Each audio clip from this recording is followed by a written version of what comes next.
From the creators of Relevant Magazine, this is the Relevant Podcast.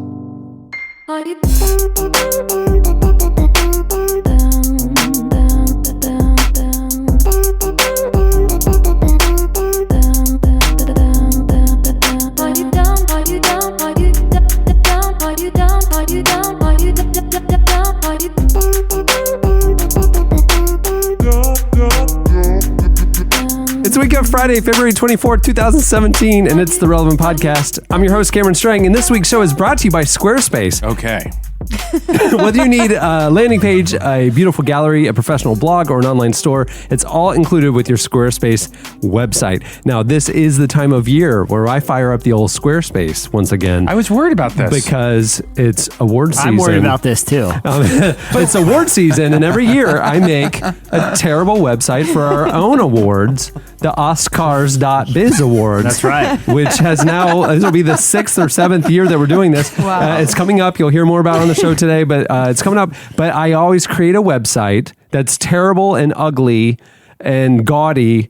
And when I transitioned over to Squarespace a couple years ago, it made my life much more difficult because Squarespace is so beautiful and simple. It's hard to make it gaudy and ugly. Yeah. And so the joke of Oscars.biz was difficult to land when it's this beautiful professional website. Yeah. Right. It's too pretty. It's too good. Right. Like, I want the video. Like, if there's a video category, I want to click on it, and it just has to open up a whole new page, and it doesn't work in your mobile browser. It's a real mess. I was trying to get that animated GIF of like the shovel with the Bob's Barricade and the flashing light, kind of like under construction and all those old things. Nothing. You can't do that on Squarespace. Squarespace, it's all They like like GIFs that like crash your browser. That's what I want for the Oscars.biz website. yeah. You can't find a pop-up option in Squarespace because I want pop-ups.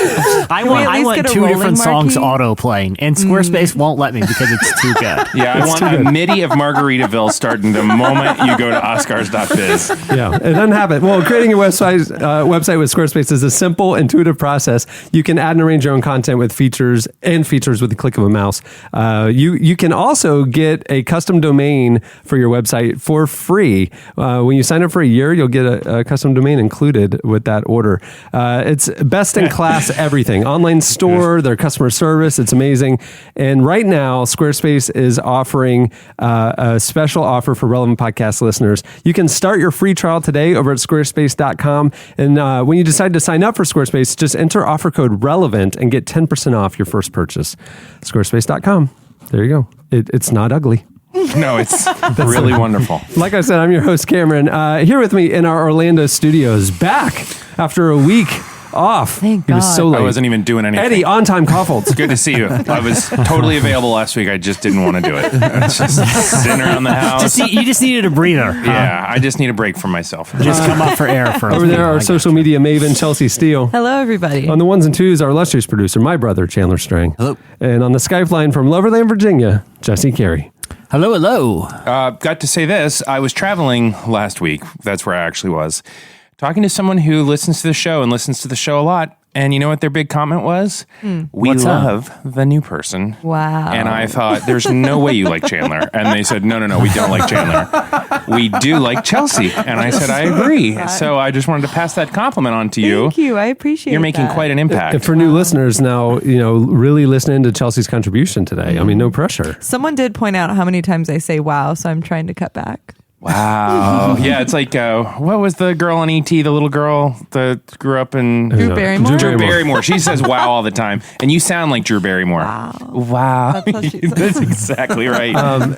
Speaking of Chelsea joining the crew, it's because another person abandoned us named Joy Eggerichs Sure, Reed. Maya. And she is moving to Paris, but she's joining us on the show today to say goodbye to everybody. I didn't know that. What a lovely surprise. Yeah, she's coming on here in a few minutes just to kind of tell us what's going on and why she's leaving the continent. Can we all pull out our Google Translator and only talk to her in French? So your prank is going to be that you're going to get out Google Translate and only speak to her in French? I don't know if it's a prank. I think it's just like getting her prepared culturally. Yeah. But I only speak to her in French and see how it goes. I think that'd be great. Then, or yeah. just have Alexa or whatever speak to her in French. The problem is she'll reply in French. and then egg on my face, right? Yeah, that's right. We'll figure it out. What does that mean? It's a like phrase. it's like an old saying. You got Egg egg on your my face? Maybe it's Yeah. egg on your head. Ew. It's kind Either of way. like soup to nuts. It's just an old phrase. It's just a thing. Either way, anywhere you got egg on you, you got a problem. And that's what I'm saying. Good to know. Yeah, you got a messy kitchen if you got egg on your face. The compliment also was not that they liked me on the show. It was Chelsea. They Right, really yeah. like Chelsea. And I think it's evident by that little egg comment that I just made. Not making sense already. We have a great show coming up for you today. Coming up later, the Flaming Lips joins us. Oh, neat. I had the Legends. Flaming So Lips excited. once, and it was when I was traveling to a cold, dry climate. And Chapstick. I didn't have any chapstick on me. That actually is a huge problem for me. Every time I go to Washington, D.C., my lips get dry. Chapped lips. Yep. And I just end up buying chapstick. Because we live in humidity, and Right. we don't need chapstick down here. Cameron, I know you're joking, but in all reality, I don't know why I waited this long to tell you. The band interview didn't come through, but I did get someone with really bad chap lips, and it's about their chap lips. So technically, You literally hear the lips cracking. the interview during is interview. with the flaming lips because it's the lips that's doing the talking. I mean, these are really chapped. I mean, gross to look at. It was a video interview, and there was blisters. So the So Flaming I Lips. can't wait. It's a good interview, though. The Flaming Lips coming up later. And also, big moment for Relevant. Our new issue is hitting everybody this week and coming out this week. So we bring in our editorial crew. We can tell you about the brand new issue, the March issue of Relevant, but it's more than a normal new issue segment. I'll just say that.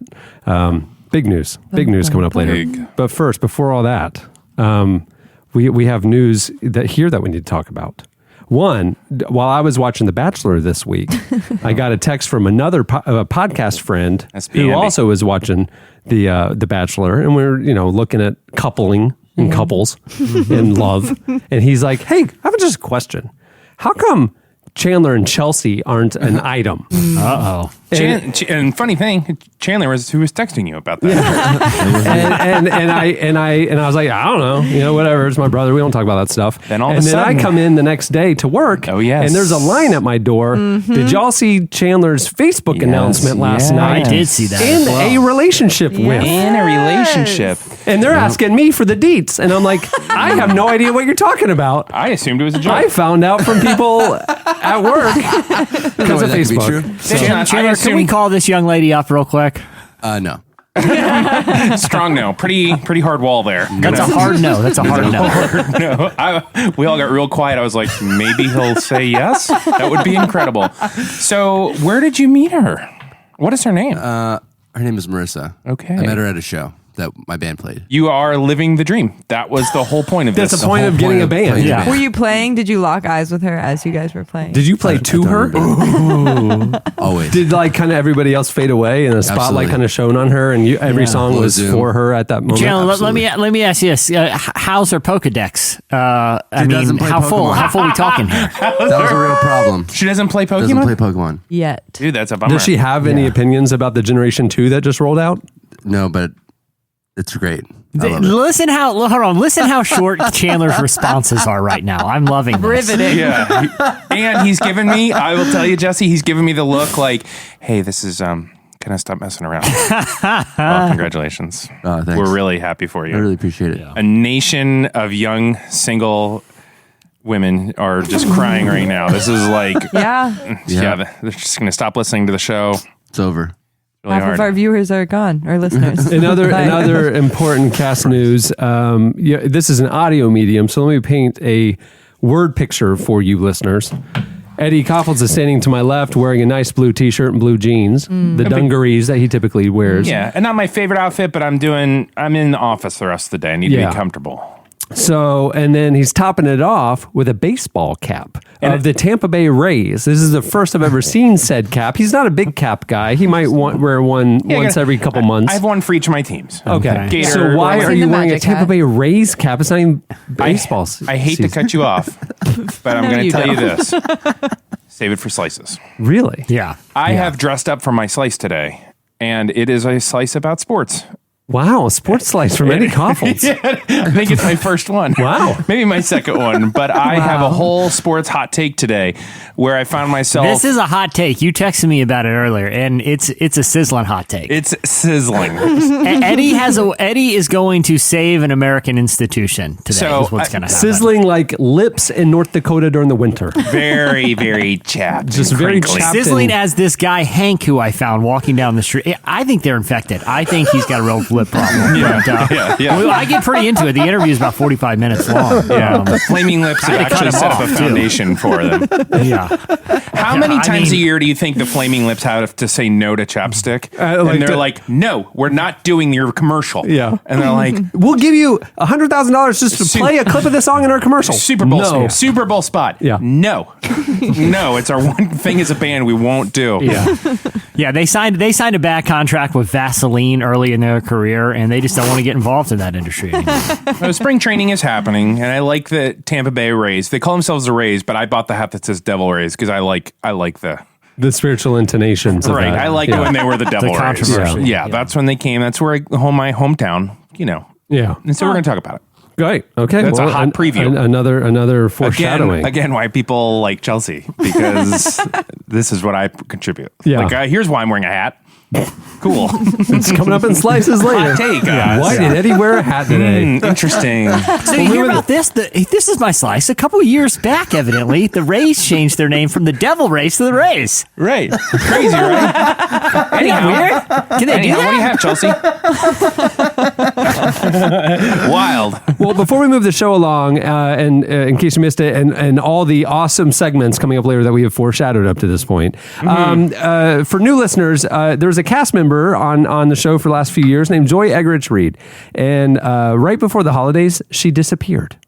And it was very scary. Very scary. And people, some of the listeners were like, "What happened to Joy? We like Joy," and we're like, "We don't know." No, I'm kidding. We knew. The news was she and her husband Matt are moving to Paris, and they were traveling, going back and forth a little bit, and a lot of other things were happening around the holidays. And so she, stepped out of the podcast. But we were waiting to make the announcement so she could make the announcement, right? Right. It's not our news. Right, it's not our news. And so it just happens to be that there's been a pretty long gap and we haven't made an announcement, and it seemed very weird. Yeah. So today's that announcement. Right. So we're excited to bring Joy Eggerichs Reed back onto the show. Joy, are you there? I'm here. Hello. Hi. Wow. Welcome. We miss Present, if you will. We do miss you, Joy. Bonjour. Joy. Thank you. Bonjour. That Chelsea. That's about all I know in French. So you could live there too. Joy in French is spelled Joie. Will you start spelling your name like that? I will. I already have. Congratulations. Yes. How have you guys been? I'm doing another Google Translator. Wait a second. Hey, can I tell you something really cool about the Google Translate app? Is Yeah. that there's a camera, the camera option.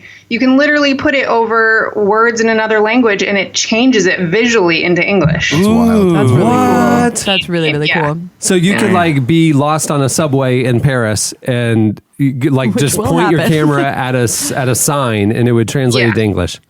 I'm literally going to be that person walking around with their phone just like in front of me at all times.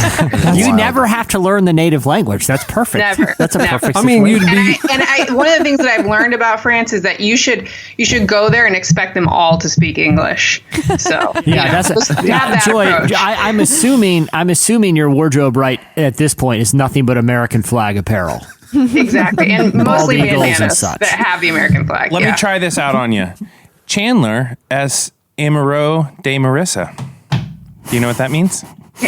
Chandler Amore. Chandler loves Marissa. I thought it was Amore. You said it like Amarillo. Amarokes. How do you feel about moving? Yeah, how do you feel about moving? This is a big deal. Yeah. like when is the big move officially? Next Friday. So you're moving over there because Matt, your husband, got the opportunity to work out of Paris, right? Yes. Yeah. His company is owned by a French company, the French Electric Company. And so when we were dating, I was like, I will marry you if we can one day get to Paris. So we got married, and now we're there. That's awesome. But yeah, it's exciting. We have movers actually coming today to come get some stuff, and But yeah, I mean, like the craziest stuff that's been going on, I think moving has taken up like 10% of my brain space, but I started a company. And so that has been what's been my main focus. Is it an English or French company? It is bilingual. And all I need to say is bonjour and amour. So, yeah. But yeah, so that's been kind of what I've been doing. I feel like I'm about to dive into the details of what it's like to move across the country, but I really feel like we can just talk about this another time because I'm like, how many boxes is it? How do you move over there? Do you freight ship everything? Is it all UPS? But Do you freight ship? Actually, I'm curious. Like, what are you taking? Like, don't you just get a furnished apartment and just kind of bring your clothes? I mean, yeah, the furnished apartment situation can depend. I mean, some of the apartments are furnished and they're really amazing, but a lot of them are quote unquote furnished, and it really just means that you have internet and electricity and heat all set up. Because if you get an unfurnished apartment, it's like there's no stove, there's no electricity, like it's really, really unfurnished. So some of them have less or more, but yeah, we have a big crate that we ship over and then our stuff is there. Are you? So, how are you going to run a new company from Paris? I know. That's what I got to figure out. What is the company? That's part of the stress. I assume it's some sort of moving company. Yeah. Is it a baguette company? Yeah. Because I think they could do pretty well in that part of the world. Yeah. What is the job? The company? I started a speaking agency. Oh, that makes sense. And that's what I've been doing. I've been my dad's literary and speaking agent for the last couple years. And out of that, I had people ask me if I would represent them. And I was like, oh, I'd have to start a full-on agency. And then I was like, oh, I could start a full-on agency.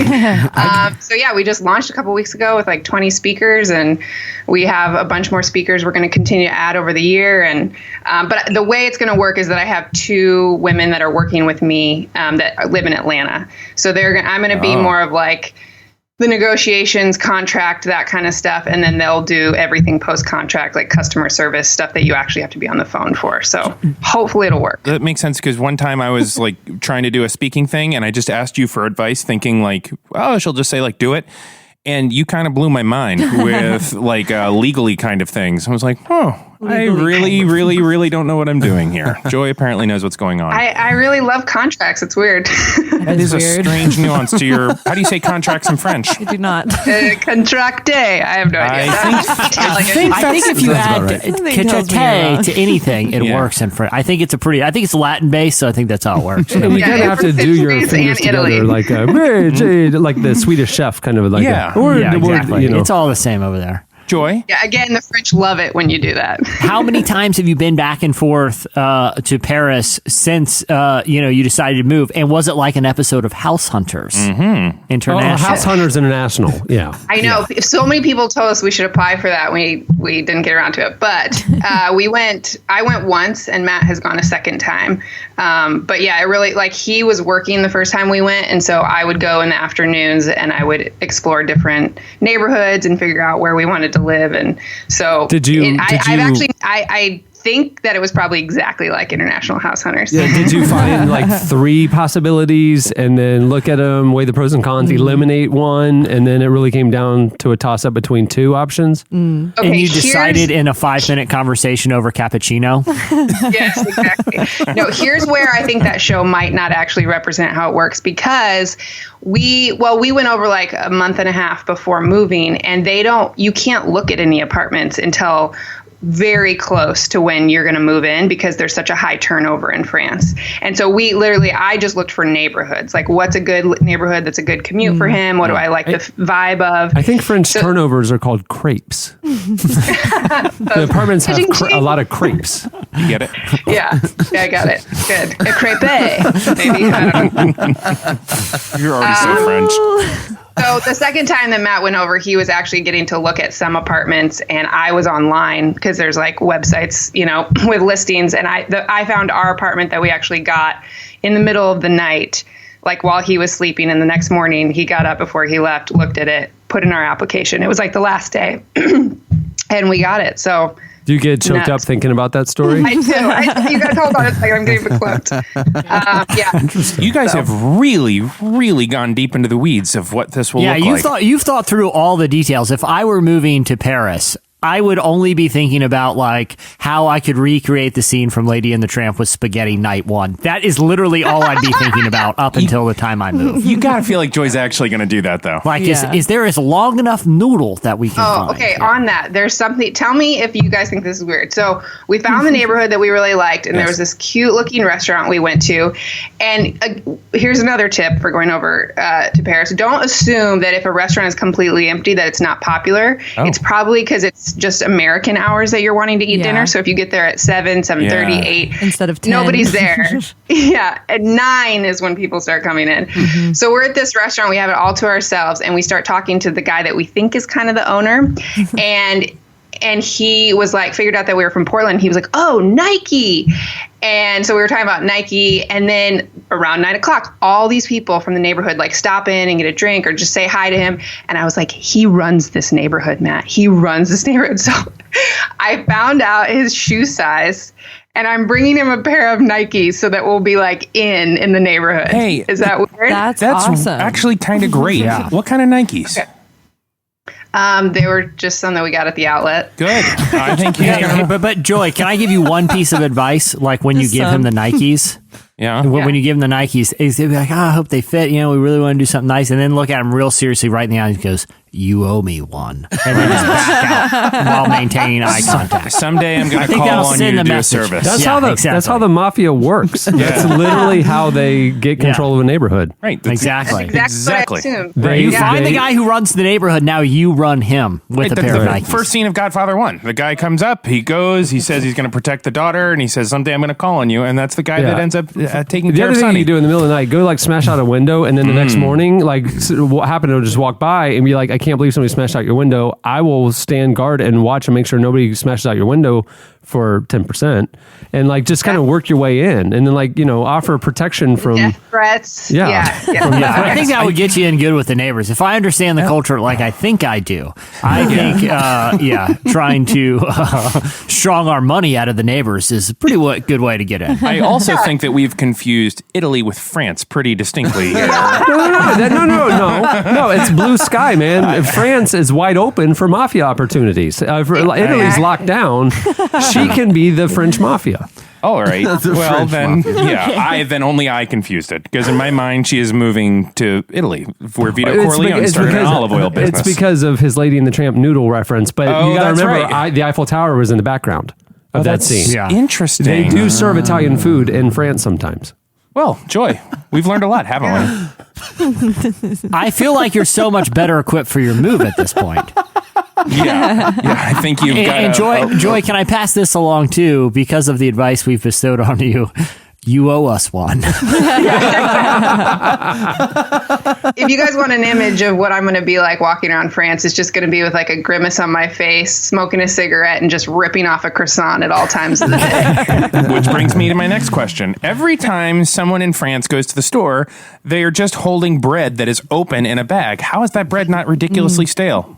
It's Because hard they bread. get it every day. That's the thing. You do not stock up. They have very small refrigerators, and every corner has this little market and people who are making fresh bread. I mean, when we did go up to visit the first time, we stayed in this hotel, and it had kind of, like the continental breakfast, but French standard. So there's like baguettes and croissants, and I'm just like dying over these croissants. Well, the second to last morning, I had seen this little bakery that opened at like 6 a.m. And I was like, well, they're not free like our hotel, but maybe we should just go try some of these other croissants. And I went and tried them. And after that, I was like, our hotel croissants are terrible. Like, they're just, I mean, it's out of control how good their pastries are. Oh. I mean, got- that's all my France questions. Do you guys have any advice for Joy, like other than the mafia tactics? I mean, anything to start a new life and have a really good 3 years? You're saying other than the mafia tactics? Oh, man. Man, nothing. That's about assimilation, integration, and money making.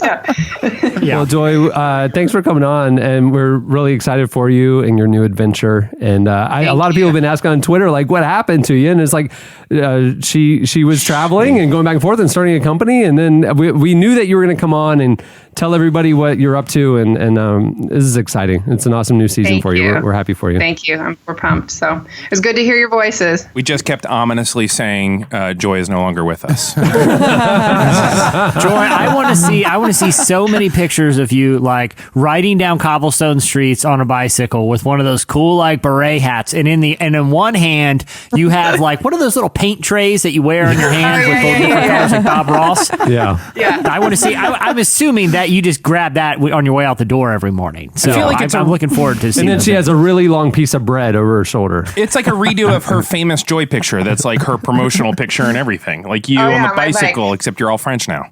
I just need to learn to ride no-handed so that I've got like my easel on my back. I've got the croissant in one hand and the whatever. What is that thing called? Palette? Yeah. A pallet. Paint. A paint pallet. Yeah. Yeah, there that you like go. big Bob A Ross. thing. palette. Oh, palette. That's French. Palette. Good. Yeah, that's right. Yeah, There's a there C you go. at the end. That's the French translation. Eddie, keep working on your pronunciation. I love it. Maybe you should you read some paragraphs in French when you miss me. If Punchline needs a French-speaking speaker, I would love to be able to translate some of my, great topics into French. Yeah, it's going to be a really good speech, but it's going to be 5 hours long, even though the original was only 25 minutes. Because he's doing like a live translation. He's typing. Hold on, I'm going to type it in. I got another Google Translate. Why does he keep saying Amarokes? Omarosa. What is this? All right, it was good talking to you. All right. Bye, guys. Arrivederci. Have a good day. Arrivederci. Adios. Bonsoir. All right, we'll move the show along. It is time for our look back at what happened this week in culture and entertainment. It's time for In Case You Missed It. Well, in case you missed it, this week, Ashton Kutcher gave an emotional testimony before Congress about fighting sex trafficking. The actor is also the co-founder of the group Thorn, Digital Defenders of Children, and he testified before the Senate Foreign Relations Committee advocating for anti-human trafficking measures. You know how I found out about this? I was looking at Instagram that night, and on my Instagram, there was a picture of Ashton Kutcher on Capitol Hill with Shelley and Louis Giglio standing with him, who obviously lead Passion, the Passion Movement, and the End It movement. Yes. And I noticed that they had the little red X lapel pins, as did Ashton. And I was like, I had no idea he was connected with them. So cool. So Thorn, his company, it builds software that helps combat human trafficking online and assists law enforcement in finding traffickers and victims. So I was a little skeptical. I was like, oh, we got to try it out like another like celebrity, Right. who So cares? we got Pauly Shore up there talking about God knows what. Yeah. To get the senator's attention, we have to bring in a celebrity. Yeah. I thought it was a gimmick. It wasn't a gimmick. If you listen to the testimony, it got kind of emotional. Here's a clip. I'm here today to defend the right to pursue happiness.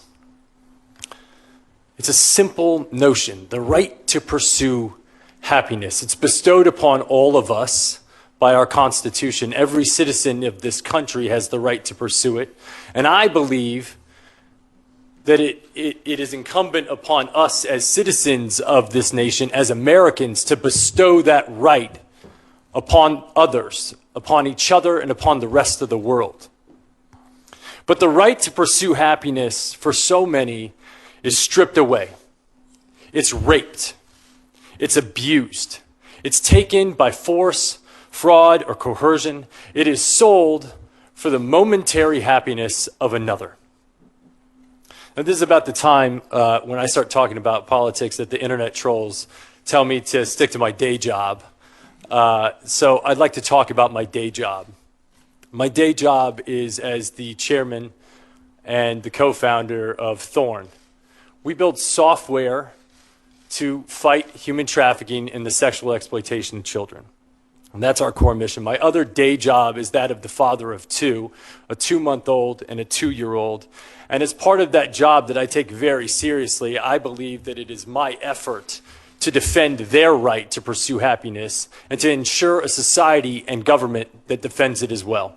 The clip left out some of the really jarring stuff where he talked about he's been on the front lines, sex trafficking raids. He's seen children the age of his children, and stuff like that. And when he was talking about that, I mean, like he broke. I mean, it was powerful. When I watched it last week or earlier this week, I was not expecting it to be as difficult because, like you said, he's like Ashton Kutcher. You know what I mean? Like, he's not someone you generally think of as like heavy into like advocacy, but he is really passionate about this, and his group is doing a lot of cool stuff, as are other organizations and groups that are fighting the exploitation of children. And our very own Eddie Kaufholz works for one of those. Well, I mean, I was in D.C. at IJM that day, and IJM being International Justice Mission. That's right, and D.C. being their headquarters. And Washington, D.C. This is a great point. Oh, I got you now. Yeah, it was really confusing the way I said it. The District of Columbia. is what you mean. right. And by I mean I was present there. In the place. But I mean, we were all just saying, like, thank goodness, because it is such an awareness campaign. Like, generally, if you talk to someone and you go, is there a slave in the world? They will go, oh no, slavery ended.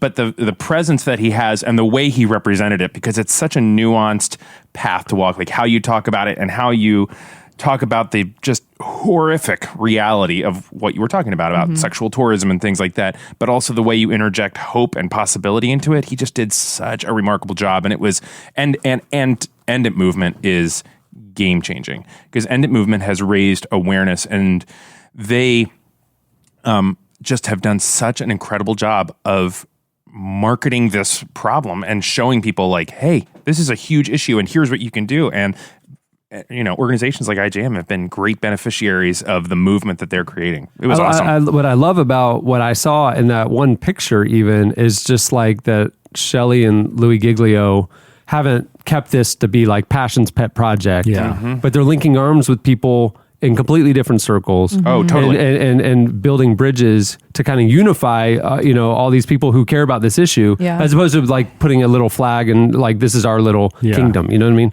Yeah, there is no, and I mean, we know the Giglios and there's no competition. Yeah. It is, we are in this together. We're going to use our individual expertise and we're going to end slavery.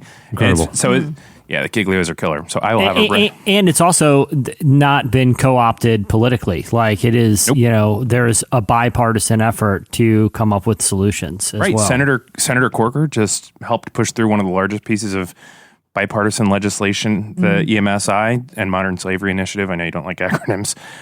He did that in the District of Columbia, which is our nation's capital. Now you lost me. But yes, Jesse, it is... it's a really interesting time. It's awesome. Yeah. So putting those red X's on your hands actually does matter. Well, in case you missed it, Queen Latifah and Fox are developing a show about modern day Bible stories at Fox. I mean, this is crazy. What do you mean modern day Bible stories? Yet another TV show based on the Bible is in the works. The actress has partnered with Fox and producer Holly Carter for the new series called The Scroll. The drama will reimagine popular Bible stories set in present day and will star a group of friends and coworkers who are actually modern versions of Bible characters. Ooh, I get it. Like the Romeo and Juliet thing that, what's his name did? Leonardo DiCaprio did. Yeah, there exactly. you go. All of a sudden, it's all like modern and new, and we're flipping around cars and stuff. It's just like that super dated reference. You're correct, Eddie. It's just like that 25-year-old movie. It's actually one of several new shows based directly on scripture. CNN is getting ready to air its new season of the documentary series Finding Jesus. That starts March 5th. Fake news next. And as we recently noted, CBS, also fake news, Also fake. Recently announced it was developing a sitcom about a modern day guy who decides to live out the Bible as literally as possible in the show Living Biblically, which is in development. So there you go. Queen Latifah, there's a everybody. moment happening here with Bible really happening. Bible shows. When Queen Latifah makes an appearance, you know it's a moment. Oh, it's at some point you would think. I think that actually defines it. Like if you're throwing a party and Queen Latifah walked in, that party's epic. I am That is true. surprised. When Queen Latifah comes on the scene, Her first name can't be Queen, or is it? No, that was a rapper name. But this is what I'm saying. Like even Dwayne The Rock Johnson is sort of like transitioning to Dwayne Johnson. she's But Queen rocking that Latifah queen. doesn't need to. And I mean, So you're saying it she's should be like- transcended that. It should be like Sarah Jenny. Queen, Yeah, Cheryl, or Latifah. whatever her name Yeah. is. No, Cheryl no, Latifah. I disagree. Yeah. She's owned it this long. She's in it. She's Queen No, because Latifah. Latifah is the brand. It's kind of like Fat Joe. You just like, Right. he's always going to be Fat Joe. Yeah, We it's don't know just- his last name. It's always going to be Big Pun. What if he Let's slims down? just Joe. Well, then it's ironic Fat Joe. Yeah, exactly. It still look- works. let's look up He Queen changes, Latifah's he real changes name. it to I'm PH. looking it up. Problem solved.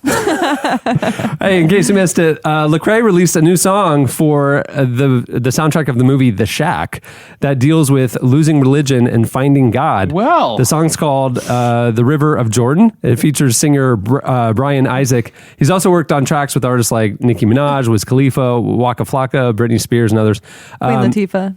Yeah, Queen Latifah. Also known as Dana Elaine Owens.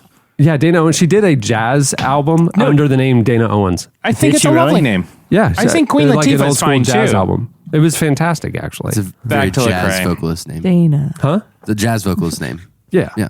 That's her name. I know that, but I'm saying it's very, very good for Yeah, a yeah, jazz vocalist. right. He's Yeah. up You don't first. want to. I'm not going to do a Queen Latifah jazz album, Right. but I'll do a Dana Owens one.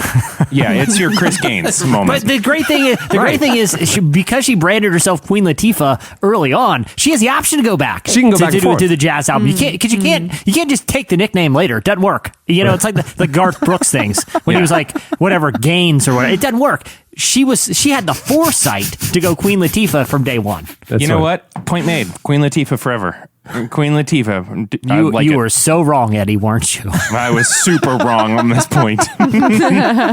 Lecrae's the song's lyrics directly address the tension between religious culture and a true relationship with God. Here's a clip. Yeah, so I'ma leave religion for relationship. Never sell my soul, I'ma sell my ship. If I failed you all because I failed to help, just know I failed myself. But faith keeps me from folding. That's all I got left. I'm left here with no one. I ain't choose you, but you say I'm chosen. And when I feel lost across all the hope, and I lost my religion, but I found God. Sounds odd, but I'm better seeing how far that I come from the darkest of nights to the light, irregardless of all of my many flaws. Amen. I ain't living for your love. Case dismissed. I don't need another judge. I done got everything. Lecrae Devon Moore. Lecrae Moore. I knew it was Lecrae Moore. He's my friend on Facebook. I like it. As Lecrae Moore. I like his name. I like Lecrae. I like Lecrae Devon Moore. I'm glad you give him your approval, Eddie. Yeah. Ironically, this video for this song, I also am in the background of. Cameron is eating a hoagie in the background as we discussed last week. The idea of religion and religious culture versus true faith has actually been a theme that the rapper has spoken out about. When he talked to us recently about how difficult his 2016 was and how many fans abandoned him and the toll it took on him personally, he said, I've taken all the shots, all the criticism, all the fanfare, all the appreciation, and I've kind of bundled it all up and said, okay, this is what comes with the territory. I had a tough 2016. Then my wife and I went on a trip to Egypt, and it was really good to be outside of my American context and to walk the trails that Moses walked. It just helped me kind of realign and put things in perspective and say, you know what, man, life's not pretty, it's not neat, but God is still God, and you can rely on and trust in Him. Amen. And if you really want your rap video to pop, you want to get Cameron in the background somewhere. That's one of the that was the main- last thing he said. That's one of the main things that rappers say at their meetings is like, how do we get our rap videos? Can we to get be a better? real-age white guy just kind of hang out in the background? Yeah. Just kind of like mill around, like kind of trespass a little bit. In case you missed it, Joel Osteen's sermons made an appearance on the debut episode of Pete Holmes' new HBO show, Crashing. I did see it. I watched it. You watched it? I did. It was Yeah. great. So this weekend, Sunday night, was the debut episode of Pete Holmes' new sitcom on HBO, and faith played a big role. I was surprised at how truly autobiographical the show is. Oh, It yeah. wasn't just kind of like loosely based on the story of Pete Holmes. He went there. I mean, yeah. like, Yeah. and so at one point, Pete is seen driving around New York and listening to Joel Osteen's sermons. And not at one point, it's several times. He actually discusses wanting to be a youth pastor on the show.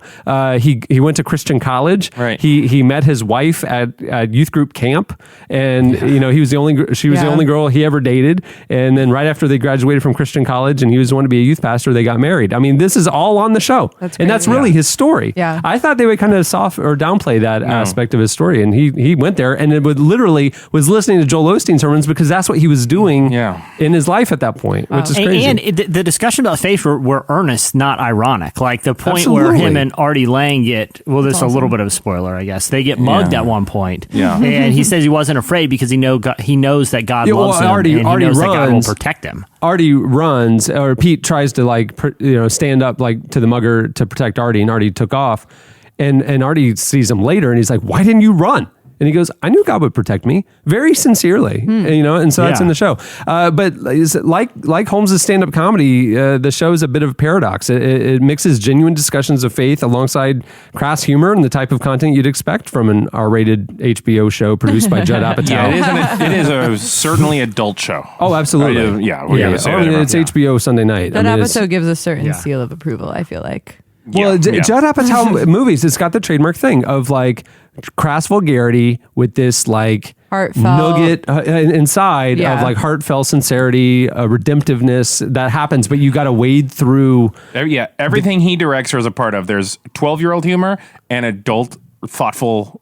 It's got that Full House moral of the story moment at the end. Yeah. That feels good. Yeah, it's interesting. Yeah. But this is his most, I feel like, explicit exploration of someone of faith that he's ever done. Yes. Well, explicit being two literally explicit. Holmes is a frequent collaborator with Rob Bell and regularly performs sermon and comedy shows at LA's Largo Comedy Club. He actually, he was in the magazine a while back, and he told us that he personally doesn't see his style of humor in conflict with his faith. He said, so much of the focus is on observable sins, public sins. Like, why is there a True Love Waits Bible? Because it's a public sin. You get knocked up, you're pregnant, everyone gets a 9-month reminder that you did something wrong. Or swearing is another one. Or the things that you talk about, or the jokes, or whatever it is. Those are all public sins. But really, I don't think that's very interesting. I think who we really are as a full person is far more interesting. Wow. That's the sort of content Relevant's bringing you, folks. He brings up faith. Like he was on today. He was on the Nerdist the other day, and he was like fully just talking with Chris Hardwick about faith. He's a very interesting guy. He does on his podcast as well. Yeah. He talks all about the faith time. a lot. A little foreshadowing next issue of Relevant. Pete Holmes might make an appearance. That's right. Does he know, or are you just guessing? Are you just hoping? Like, is it just... Pete Holmes, if you're listening, we'd love to get you. They were shooting that's true foreshadowing. They were shooting the show on the streets of New York. I sidled up in the background.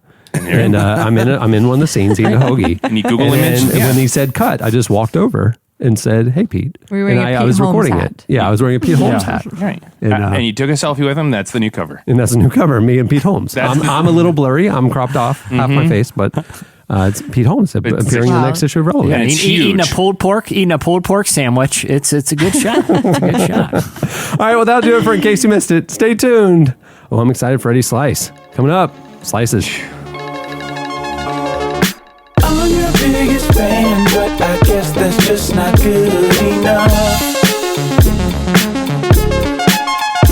Is it 'cause I wear my hair red or because I like to play Diablo? Don't act like you don't know what I'm talking about, 'cause I really don't wanna have to spell it out. The next time you call me, You're listening to Thundercat. The song is Friend Zone. It's my soundtrack. I guess you and Marissa can't listen to that anymore, can you? Not anymore. Yeah, Because you're in good for love, you, as man. you told us during the break. In love. He used the word love. Meanwhile, I'm sitting alone at home watching Bravo shows and listening to Friend Zone. So, You know, Eddie, some people pronounce love amore. Or Amarok. Like you're drinking a LaCroix. LaCroix Super Boix. at the beginning of the podcast, you heard Marion Hill with Down, which is on an Apple commercial right now. It's everywhere, and it's a really cool song. All right, it's time for Slices. What do you have, Jesse? All right. Well, every once in a while I read about something and I get mad at myself because it's one of those ideas that I had that I never pursued. And someone else took it, and now they're going to make a bunch of money. Like when I with it. used to buy up a lot of domain names like chickenfight.com, and I didn't do anything with chickenfight.com. Yeah. Eventually released chickenfight.com because why keep paying for it? Right. And then Burger King rolls out a massive campaign at chickenfight.com. No, absolutely. Okay. So it's that sort of thing. I had that idea. No, okay. I know. You had the idea. You could have been sitting on chickenfight.com money for the rest of your life. Just drinking, margaritas down in Fort Lauderdale. But no. So this is your chickenfight.com, what you're about to tell us. Yeah, this is my ticket to be in a cabana all day that just gone. My legs have been swept out from under me. I'm never going to let this happen again. I'm pursuing every good idea I've ever had. I've always thought that the perfect game show idea would be based on the party game Would You Rather. Now, two dudes named Dan and Dietrich are making that a game show, and Comcast, the streaming video, is launching a new streaming video platform called Cut.com. And one of their big pilots is going to be the show Would You Rather. So some of the games are going to play on the show between these two dudes. Would they rather eat an entire McDonald's menu, deep fried, or blended together in a smoothie? They have to pick one and do it.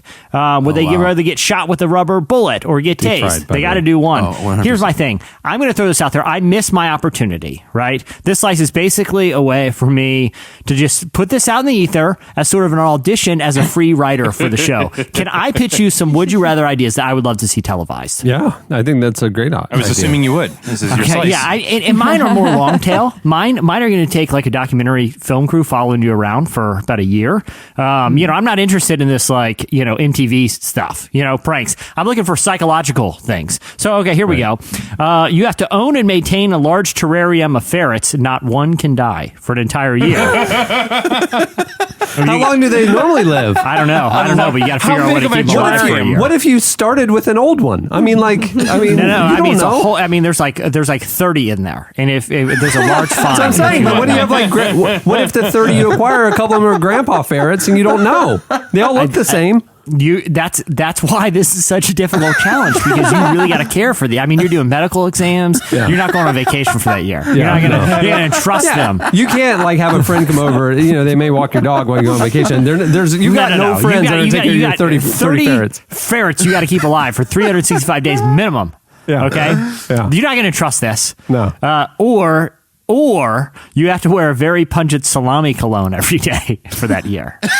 So you got to smell like meat every day. Well, so you smell like meat, but how? Can you do a little dab, or you're talking like you got a baby in it? You have to. If you come in like a 4-foot radius, I got to be able to smell meat every day. Okay, a 4-foot radius, all day, every day, or the terrarium of ferrets. Okay, I got to go meat. You're going meat, Eddie? What are you going? I got to go meat because because that's not work. Yeah, I'm going to go ferrets just because of the pure curiosity of the size of the terrarium, the situation of how the ferrets live their life. I just have too many questions. At least you're going to leave the year with like a valuable skill, which is keeping 30 ferrets alive. Yeah, right. Terrarium, right. That's exactly right. Is there a consequence if you don't? Yeah, you are fined heavily and imprisoned. All right. Okay. All right. What are some other would you rather? Okay. You have this is another one. That's the ones the that he period thinks of a are year. funniest. You have to remember the game Devil Sticks, those little sticks that you fling up in the air. Cameron's family just called them sticks. Yeah. You know what I'm talking about? Like you see people at the boardwalk, they're pretty lame. You have to play Devil Sticks and gather people at every social gathering you go to, and be like, "Hey everyone, check out my new Devil Sticks tricks." Every social gathering you go to. What if you were just swinging by a nightcap evening lounge sort of place after a date? At some point, you got to bring out the Devil Sticks for everybody. Yeah, you become Devil Stick guy for that year. You're meeting a couple friends at a restaurant. You have to bring Devil Sticks. Every social gathering, you're bringing the Devil Sticks and play. It's kind of fun. I don't know. Or you got to get super heavy into the game Magic the Gathering. It's a tough one because there are a lot of weirdos that play a game. I'm pretty sure it's some satanic stuff. I was never allowed to play that or Dungeons and Dragons. Yeah. So I don't even know what it is. Yeah. This is a tough one. This is a tough one because it one is like a time thing. One is like, a thing with your dignity. You have to be forced to watch the Michael Keaton film Jack Frost every evening. And there's no distractions here. There's no phone. The lights are out. You're awake watching the Michael Keaton film Jack Frost, where he is a father who dies and comes back in the form of a snowman to help his son conquer bullies. That's the plot. Based on a true story. Yeah, as far as I know, it's a documentary. Every night for a year. Or you can only wear very loud Ed Hardy clothes, full outfit for that period of a year. Ooh. Jack Frost. God, I got to tell you, those 100%. Are both fall in the it wouldn't be tragic, but it would just be so cruddy.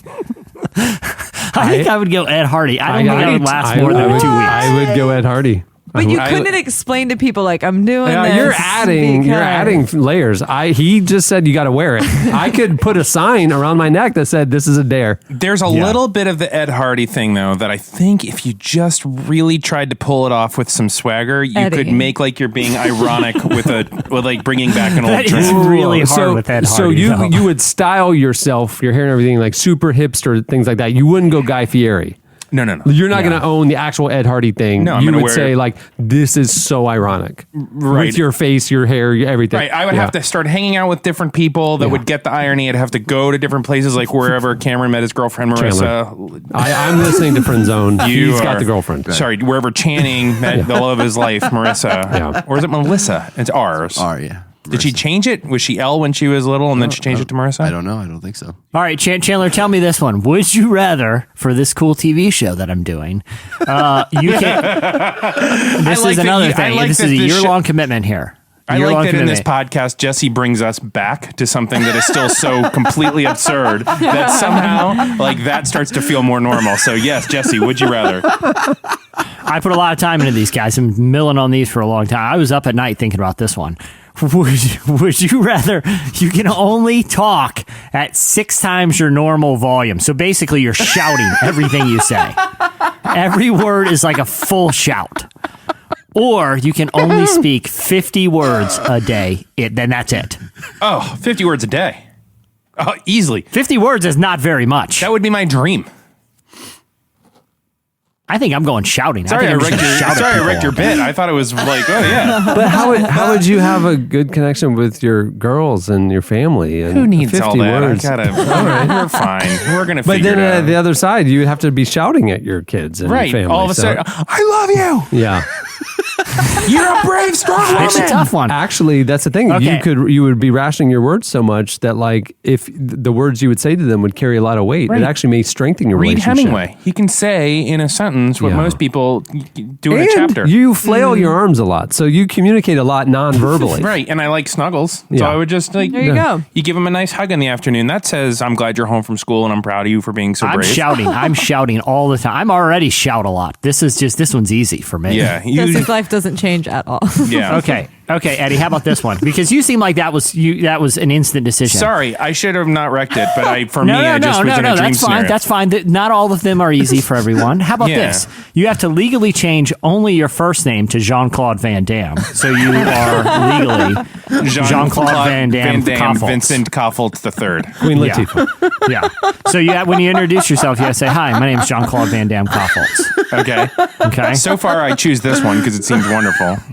Or you can never consume a dairy product again. You're basically voluntary lactose intolerance at that point. Oh, this is a bad one for me. I consume very little dairy as it is. No ice cream, no cheese, Are you a nothing. vegan? Very rarely, yeah. Yeah, I same. I would No cheese? no dairy. No cheese, no we do ice every cream? once in a while, like if we're at a friend's house or there's like one of those like I can't I say would the change my word. name. What are those plates that you get at restaurants now? Charcuterie? Charcuterie. Chelsea, would you It's become also a Jean-Claude French Van Damme Steele, or would you go with the dairy? Oh, I do feel dairy. like Jean-Claude might be a little confusing for people, but like, why not? In what sense? No, it's not Jean-Claude. It's Jean-Claude Van Damme. You have to pronounce it in its Van entirety. Damme Steel. It's kind of cool. I don't That's know. actually kind of a kick butt name. Yeah, I feel like I could become an it author really or is. something. Yeah, that is cool. Okay, last one. Jinkos every single day for a year. Oh, yeah. Or you have to grow a 9-inch rat tail that must never be tucked in. Rat tail. Oh, That was easy. Taylor's already Never working tucked on in. his. you know, Never Chandler has tucked never in. had Tucked such in. a definitive opinion on the show as he did in that moment. He's like, rat tail easily, already doing it. Next question. I didn't even finish it. He was rat tail. Rat tail, give me rat tail. He shouted it too. It was, yeah. Yeah, you got to go rat tail because you got to think about the angles. The majority of people who see you are from the front. If you're walking toward them in Jinkos, they're Right. going the other way. I can still get a picture. I don't off without the realize. rat tail. Yeah, I don't realize you're a weirdo until you walk away and I see the back. You know, what But I I mean? feel like you're So- deeply weirder with the rat tails versus the Jinkos. Yeah. Like Yeah, the Jinkos, it's just like, man, maybe it's just at the end of a weird laundry cycle or like deep into the laundry cycle. Or Right. something. But you see the guy with the rat tail, and it's like, No, that's intention. That's get the- taken put a the- lot of time. Put the, committed. put the kids inside the house. I'm calling the authorities. Now, is it a braided rat tail or Oh, is yeah. it like ponytail type of thing. I'm going to leave this to an option. It can be free flowing. It can be ponytail. It can be braided. Preferably, I was thinking if it was any of you guys, you could be putting beads in there. But it's really up to you. That's a really excellent point. I kind of do go rat tail then if I have beads. Like a cool feather or something in there. Anything you want to do. Yeah. Yeah, that's great. Question for me, do I have to shave around the rat tail? Like, because you guys would just have... I already have long you have hair. to shave. Yeah, no, you have to have a short haircut with the long 9-inch. So are you going Jinkos at that point, Chelsea? I think I'm going Jinkos at that point. Well, Jinkos are kind of like long culottes. That's already a female type item. Totally. I feel like the rat tail is a bigger commitment for me than Jinkos would be. Yeah. So.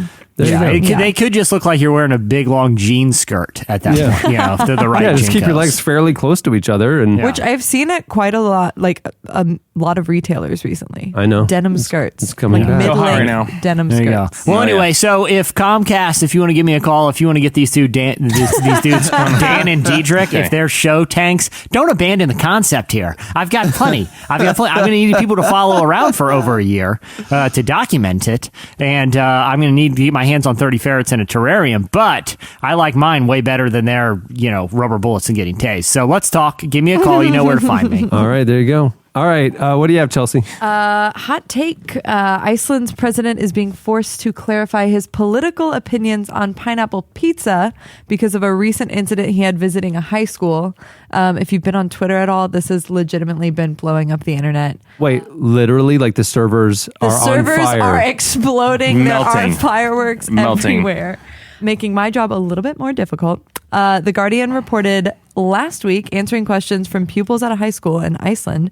The president said his favorite football team was Manchester United and that he was fundamentally opposed to pineapple on pizza. Yes. What? Okay, hold on. The president then went further, saying that if he could, he would ban the fruit as a pizza topping. Yes. He could. He's the president. He could do like an executive order. There's nothing preventing his unchecked power. I agree with everything he's saying. So everyone was supporting him, and he released an official statement on his Icelandic Facebook page entitled "A Statement on the Pizza Controversy." And his official statement was, "I do not have the power to make laws which forbid people to put pineapples on pizza. I am glad I do not hold such power." But everyone has been standing behind this. People are tweeting things like, "Iceland's president is the hero we all need right now." Yes. I thought we would all be opposed to this, but I was clearly wrong. It's clearly tyranny, but I will say this. Iceland's Pizzagate is a lot more fun to talk about than ours. Yeah. That is true. I will say that, this is my official statement now. I'm worried. I believe that pineapple pizza is complete trash. It tastes awful, and I don't want sweet fruit on a pizza, and also it should be banned. Eddie, I feel deeply offended. Well, you're into pineapples because you've got a pineapple tattoo on your wrist. I do. I got it because I had them on a pizza one time, and it was so good. You just took one bite and you put it down and you walked out the door and drove straight to the tattoo place. I knew. Said, yeah. I need the thing to is, memorialize. like, the political. This makes me want to live in a country where political scandals are fun. Where we can joke around about pineapples remember when on pizza. President Bush said he didn't like broccoli and we were all, that was a whole to-do? Yes. Oh, those were the days. Broccoli farmers were rioting. I mean, they had a march on Washington. Yeah, they had the broccoli march the day after. That's what Drum Song is actually about. It was the theme song for the broccoli march back in '89, I think it was. Yeah, they're making a movie about it. The broccoli march. It's Wow. It's but yeah, okay. Ben Affleck. I think Ben Affleck is directing it. People are really divided over this. Starring Queen clearly, Latifah and Ashton Kutcher. We are Casey an Affleck. example of that. Tell me why you like it. I think pizza, by and large, has some unhealthy components. Cheese and gluten can really block up your digestive system. I think having a fruit in there, an acidic fruit, is just. I'm gonna rip this apart. like a fibrous. But that doesn't make you item. like something because it's healthier. Like, it doesn't make, like, when you eat it and your palate lights up, you don't think, I like this more. You just like it because you feel better about what you're eating. I mean, from a flavor aspect, I love it. I think it's great. I love when sweet and savory things come together. But it's in hot. It's hot harmony. pineapple. Yum. Here's the thing. I tend to lean a little libertarian, but I'm kind of totally for passing one law that just enrages like a very small portion of the population for no reason. Right. The law serves no purpose, but it just makes people so mad, and it's enforced with prison. Like if I catch you ordering a pineapple pizza, I don't know why. I think I just like the idea that the government can do that, even though it goes against what I really believe. I kind of think it's hilarious just to isolate people that eat pineapple pizza, and I'm totally for it. And I think they should totally do this thing. There would actually be another law, but it has nothing to do with this slice or food. But the resume playing thing, we've talked about this. If I was the president, like Apple, Not just the president of Netflix. of everything, Okay. resume playing would not be an option because I'm the only one watching Netflix. Why do I have to click 8 buttons in order to resume watching, Mad Men or whatever? What device are you watching where you have to press 8 buttons? Because Apple usually TV. for me it's a very convenient one. Apple TV, always resume playing. I think it's more of an issue of what you're kind of how you get your Apple TV jerry rigged in your house if you're using 8 buttons to watch the next episode. But I leave a lot of shows in the last couple minutes. So like last night, there was new episodes of Chef's Table, and Yes. and so I left off at episode 6 of season 2, the very last one, with 2 minutes left in the show. It's just credits and stuff like that. So I just cut it off. And so I said, "Do you want to resume playing at that point?" I'm like, clearly no. Like, so I want to start with the next fresh episode. So like, I don't want the resume playing to be involved in my situation. Let me just choose what I want to watch. We've got a stronger case on resume playing than you did on Apple Pineapple, whatever it is. But I'll say this: here's the other thing I think should be made illegal, just for on Netflix features. The judgy, are you still watching? Yes, I'm still 100% watching. agree. Okay, Mom. Yes, I'm alone. Yes. I'm alone. I got tired have of listening no to plans Friend tonight. Zone. Just I'm leave me wa- alone, Netflix. All right, what do you have, Eddie? Baseball, hot topic, sports thing. This is, I believe, Is it just about everybody's least favorite sports? Is that what No, this no. is about? Nope. Hockey and baseball. I brought a everybody. legitimate slice about a baseball story that I think is very interesting. Wow. And that is why I wore my baseball cap today in honor of the Tampa Bay Devil Rays. So, a lot of people complain that baseball is too About slow. baseball, yeah. And why do you not like baseball? Because it's boring and too slow. Nothing happens. They have heard your complaint. To make the game quicker, a new rule in MLB has been passed that says that, when they're intentionally walking someone Yeah. and they have to throw 4 pitches Yeah. that are just like, okay, Come on, we get it. Lob it 4 times. Yeah. New rule is Fast forward. they can signal that they're going to do that. They don't have to throw the 4 pitches. They let them walk to first. There you go. They're saying that on an average, and it is purely a measure in order to save time from the game and to make it go quicker. It will save, on average, how much time Per game? Per game does that save? Yeah. I would say 9 minutes. 9 minutes. Channing, any guesses? No idea. 20 minutes. It's like 45 seconds per. I mean, no, so maybe 4 minutes. Okay. I have never seen a baseball game I in understand. my life. Oh my god! And Jesse, you probably read that. I do. I know the answer to this, but go ahead and It review. will shave an average of 14.3 seconds off of each game. Oh my god. So get ready for the new baseball, everyone. It's going to be Warp so speed. fast. 14.3 seconds. They just bought themselves a half a commercial's worth of time. What? Right. How is that Yeah. possible? That's Well, because, insane. these doesn't- days it like rarely happens. doesn't happen like they're very not. often. It's not like it's strategically. when It's just it fallen happens, out of fashion. it's to a minute and a half intentional. long. Well- but it only happens once every 3 But days. also, there's still time when the batter's coming into the box and, Oh they're my giving the gosh. signal, okay, now he's walking over to first. Like, it's not an instant transaction. It's just a little quicker than lobbing 4 pitches. So 14 seconds faster, big MLB rule. I actually strongly dislike the rule because I think the pacing of baseball is what makes it kind of magical. But Eddie, when you and I were texting about this slice, what don't even made have it a response. interesting You're no, this I'm just, morning I'm was just like Cameron just made the Magical- expressionless emoji face with his magical, like to just take a nice nap to have that kind of quiet droning in the background. I get that, but like That's why I go to baseball Eddie, games. You ever been to Cancun? when you were pitching this, when we were talking about the slice this morning, it kind of sparked a little inspiration in you because admittedly, this may not be the best idea, but there are other sports that could use some vast improvements. what was it? Hold on. I remember the only baseball that I liked was in the mid 90s. MTV would do like their Jock Jams thing. Yes, and they would Rock do and Jock. Rock and Jock. And they would do a baseball game that had like targets in the outfield for like a 10-point run. Right. And like it was crazy rules. That sounds And they awesome. had real athletes, pro athletes playing with like rock stars. And Joey from Blossom. I know. And like it was awesome. And it was like crazy things would happen and you're sounds running incredible. and you get like, you know, like cannons would just fire out. It was awesome. There were nets. I don't know what the nets were doing.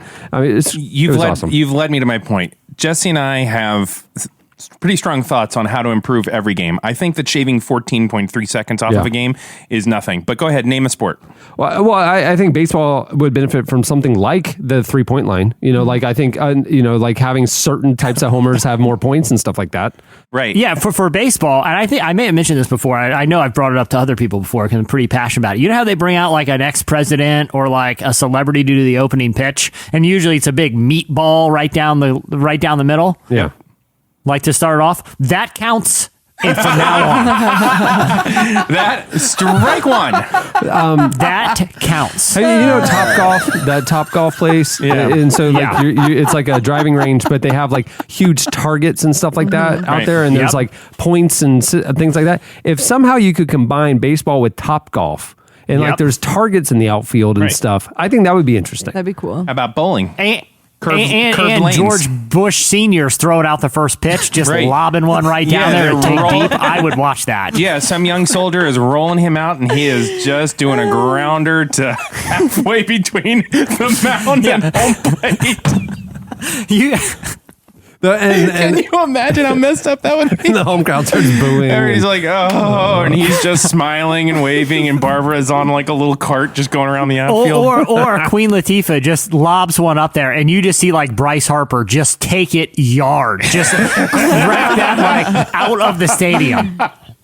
Like Queen Latifah's crying because she just lobbed one in there and he just crushed that thing to the moon. That's absurd. Every team has to have a non-athlete celebrity on the field in uniform playing the I game. love that idea. Preferably someone who is changing their name from their original birth name. Yeah. I had a whole list of these, but nothing will be as funny to me as that. That was as good as it gets. I love the idea. Eddie, read a couple of your ideas. Okay. Bowling, obviously, curved lanes, so only those cool sidearm So shots it's like can work. so it's like mini golf at that point. No, Where they're like, you can only do those awesome twisty shots. If you try to lob it straight, it goes right into the gutter. Soccer, obviously, half the field, quadruple the soccer balls. Let's see. Wait, quadruple the number or size? Is it like you're kicking a beach ball? Either one would work. Oh, okay. It depends on which game you go I've to. always wanted to see I would bowling go with to like that. a gigantic ball that's like takes 3 people to roll. I don't know why. I just think It's that'd more be of kind a of fun to bouldering. watch. It's bouldering. Yeah, it's very dangerous though. Yeah, people are injured all the time playing it. NFL. This is an actual one. Everybody has an app. If 51% of the stadium votes to override a call, it works, and they override the call. That way, it's not partisan, right? It's not like the team. Does this make sense? No. So the referees make a call that he was out of bounds. The home team would always get the crowd. 100% of the crowd would. 90% of the crowd, then. 90%. Would 90% work? Yeah. No. A home crowd like Pittsburgh is going to be 99% Pittsburgh people. It's a flawless idea. I think my last one would be basketball. Okay. The kid that cleans The up perfect sport. The kid that cleans up the sweat. Done. What do you mean done? Just let the sweat happen Oh, and so see slip what and- happens. it's Just like Slipping and sliding. I think it keeps you from falling down as much. I think it changes shoe design. I think because you got to have more It doesn't rubbery keep you shoes. from falling down as much. Guys going in for dunks and layups would be sliding all over the place and falling on their backs, banging their head on the ground. Hilarious! Basketball's the best now. I've always thought mascots should play a bigger role in actual gameplay. Like let them run out on the field and mess with people in the actual game more often. That doesn't happen. So, like enough. when the mascot does that thing where he runs and jumps off the trampoline and dunks it, you're saying that should count? Yeah, I think there should be a trampoline that only the mascot can jump off, and he's now part of the game. College football, you get a fourth option. Is what I'm saying. Is you can either go for it, punch it away, field goal, bring your mascot in as a 13th man. That's a fourth option. Okay. So you can have whoever you got out there, big So you got that big-headed alligator, and maybe soldier. he's not going to help. Maybe he's a pretty good block. Well, alligators are terrible receivers. They have little short arms. Yeah, well, that guy's going to be in the line then. He's going to block. Yeah, that's true. I'm just saying. Cameron, I got a way to improve basketball. Okay, this is going to revolutionize. We the have sport. 100 of these. You it either works one of two ways. You either pick the best player on the other team, or you do this in lieu of fouling out, and that is you take a player's shoe, just one. So if I get 5,000 out of the game, I just got one shoe the rest of the You game. couldn't see it, but his sell on that was he just said he takes one, and then he just kind of looked at us like, see? You take one shoe. So like, or before the game, it's like, all right, you're going to go, we'll do they don't do coin toss in the NBA, but whatever. They come to center court and they're like, Kobe Bryant, or LeBron, you only get one shoe tonight. Sorry, dog. And like, it changes how you guard him, man. I'd watch a guy playing one shoe. I mean, you ever seen a guy when he loses a shoe on the court? It's so awkward. I Hilarious. mean, he's like 1 foot is like 2 inches higher. And then like slipping he's and slipping sliding and in all that sliding. sweat.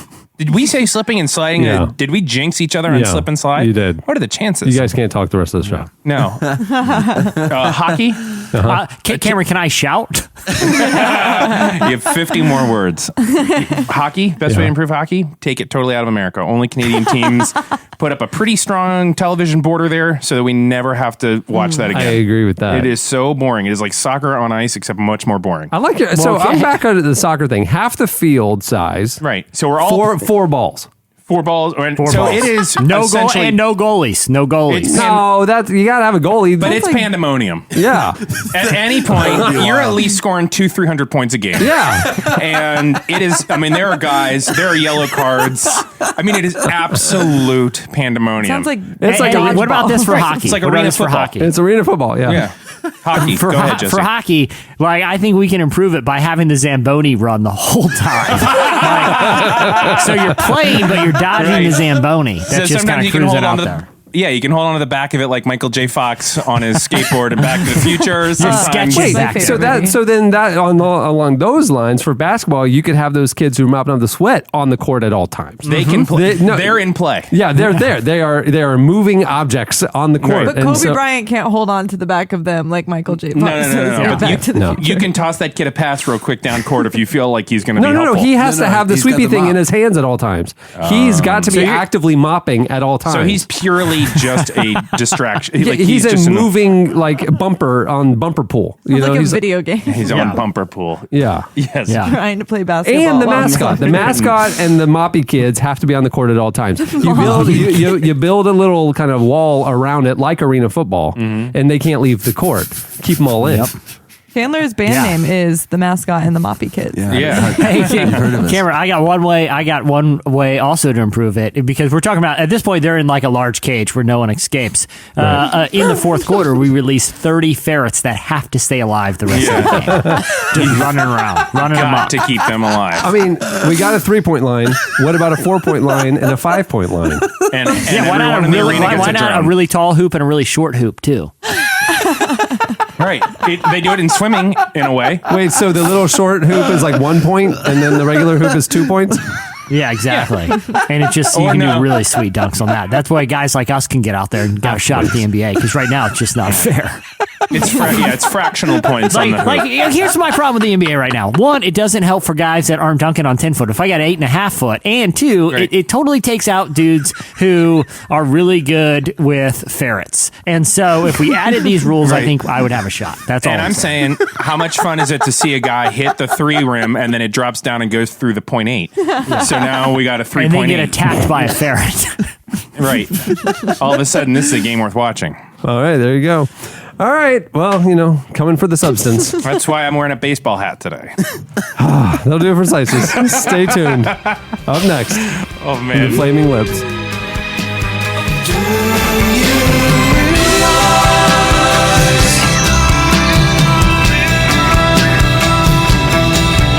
That everyone you know someday will die, and instead of saying all of your goodbyes, let them know you realize that life goes fast. It's hard to make the good things last. You realize the sun doesn't go down. It's just an illusion caused by the world spinning round. You're listening to our next guest, The Flaming Lips. The song is Do You Realize? Went with an oldie on this one. They have a brand new album out. You're going to hear more about that in the segment. So I didn't want to spoil any of their new music. So I figured I'd toss back to 2002, bring you a little Do You Realize? Classic song. Well, before The Flaming Lips, normally here we would have a sponsor in the middle of the show, that helps underwrite the show. But this week, we actually want to talk about our advertisers.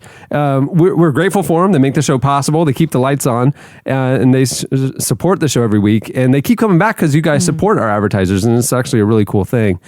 Without their support, this show wouldn't be possible. The reason why it's worked is we vet them. We partner with sponsors that actually we endorse and we like them and all that kind of stuff. But we want to keep bringing you sponsors that you connect with. And to better do that, we want your input. Our goal is to find advertisers that are well matched to you and your interests and our show. So if you could take 5 minutes to go online and take a little survey for us, it would help us out a lot. If you go to podsurvey.com/relevant, you could take a quick, easy, anonymous survey that'll help us get to know you a little bit better. Once you've completed the survey, you can enter a drawing to win a $100 Amazon gift card. And even if you've taken our show's podcast listener survey before, I think we did one a couple years ago, the current one is new and different, and we'd really love for you to take it all over again. And don't forget, you might get that $100 Amazon gift card. So once again, that's podsurvey.com/relevant. And thanks for helping us find great advertisers. And that way we can keep the show free. Legendary indie rock outfit, The Flaming Lips, just released their latest album, OZ Melody. But here you go. If you're firing up the Google engine, it's OZYMLODY. We're very anti-E. Yeah. Right now. It's the worst foul. It's getting rave reviews. And as the band delves deeper into experimental arrangements and ambient and instrumentation, all anchored by big pop-inspired hooks. We recently talked with Flaming Lips frontman Wayne Coyne about the album's influences and how they continue to be one of the most innovative forces in music. Here is The Flaming Lips.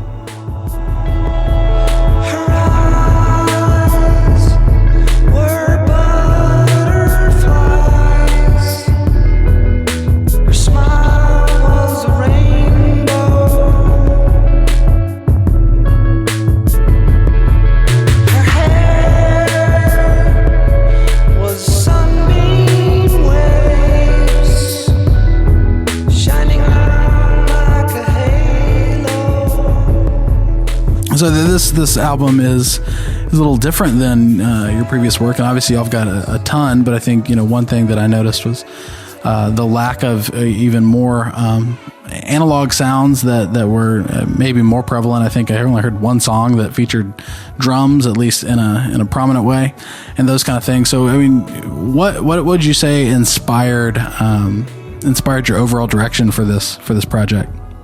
I think the way most modern recording, studios or whatever is going, the idea that that there's a difference between someone actually playing an instrument or someone just programming an instrument or something like that. I think we used to consider that, but I think that's probably one of the things that is kind of just drifted away, that we don't really think of that anymore. And probably because we're working more and more on computers and less, it having to be a organized jam session where everybody's playing at the same time. I don't think you'd want to be in a group for 30 years like we've been. If you had to do everything that way, it would probably drive you crazy and probably, not make it less enjoyable. So I think, that's probably has something to do with it moving little by little towards, it's sounding more, or sounding less like it's a bunch of people playing and more like stuff that's perhaps, programmed or overdubbed or something.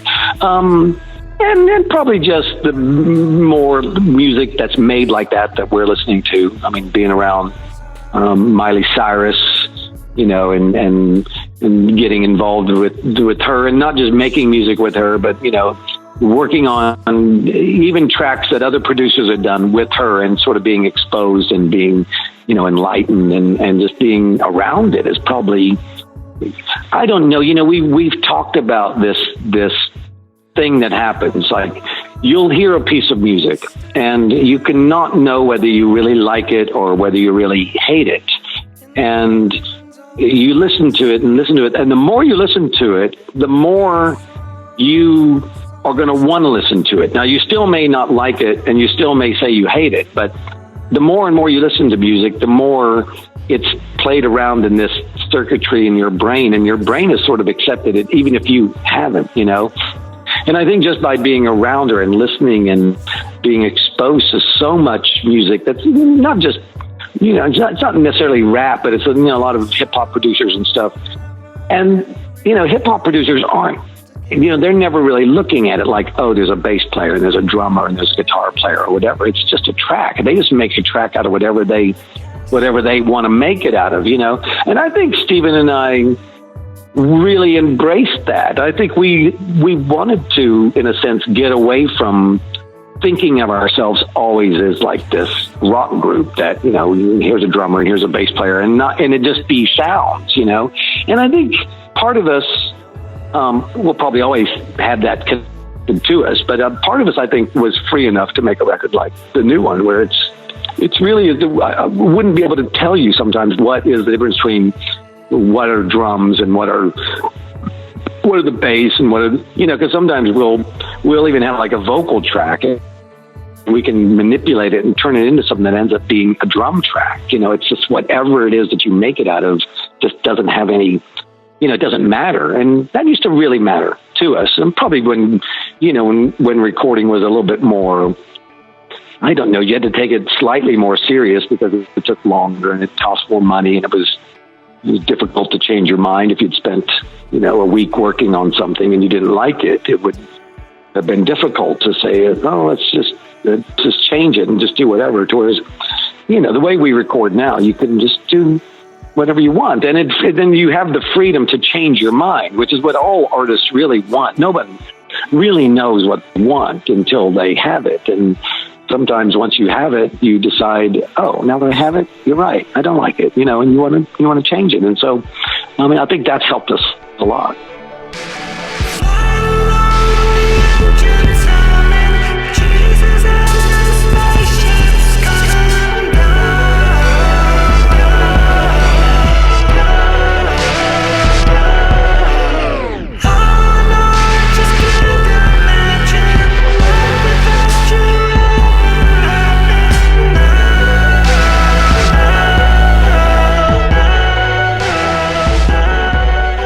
So it's interesting, like you talk about, you know, obviously your 30-year career as a band and then leading up to this latest project. I imagine, you know, with some of the changes you're talking about and in terms of music itself and how even you define what instruments and component parts go into music, how has that changed your process? I mean, do you approach music largely the same, you say, or would you say, or is it totally different? What does that look like for you? Well, I mean, like the last record that we mixed, where we had to have everybody on the mixing desk, you know, back in as the 90s started to come to a close, the late 90s, we would still be mixing with, you know, sometimes 5 or 6 of us all at the mixing desk with as many faders and as many effects buttons as we feel like we could manage as the song went by, and try to trigger all those and, you know, by hand and try to get them all reasonably right, you know, as it went by. And that would drive us crazy. I mean, we would mix songs. There's a song called Unconsciously Screaming on a record, the Priest-Driven Ambulance record of ours. And we know, without an exaggeration, we know that we mixed it over 200 times. And sometimes it would be because we just didn't like it, and sometimes we would mess up something and we'd redo it, and sometimes we'd change our minds as it went. So nowadays, you know, all those little nuances are, you know, the computer is keeping track of every little move that you want to make. So, you know, if it's going by and you say, oh, you know, I want to put a little bit more high end on the hi-hat track or something, it can just be done. You don't have to have someone do it while the track is going by. And I think that's allowed us to be a different group than we were in the late 90s. Otherwise, I don't think we'd want to be that same group. I think it would just drive us all crazy to have to work with the same people in the same frustrating ways over and over and over. And I think us embracing the technology that allowed it to be easier has made our music so much, it's just not, better isn't the right word, but we're just more free to kind of be wrong and it lets you find what's right. No one knows what to do. A lot of times you're just messing around, and one idea is as valid and as good as the next idea, and you just start doing things, and the way you can record now, it just allows you to just do stuff, and it's not that it's not that much work to change it or whatever. And that's a great thing. That's a really, really great thing. And some people may view it like it makes it so anybody can record. And I say good. I mean, I think that's cool. I think it's like having paintbrushes and paint available. If you want to be a painter, you can paint. You don't have to, there's no special thing that you have to be part of. And I think music, I don't know if it's that way just yet, but it's becoming that way. I think that's going to be great for music.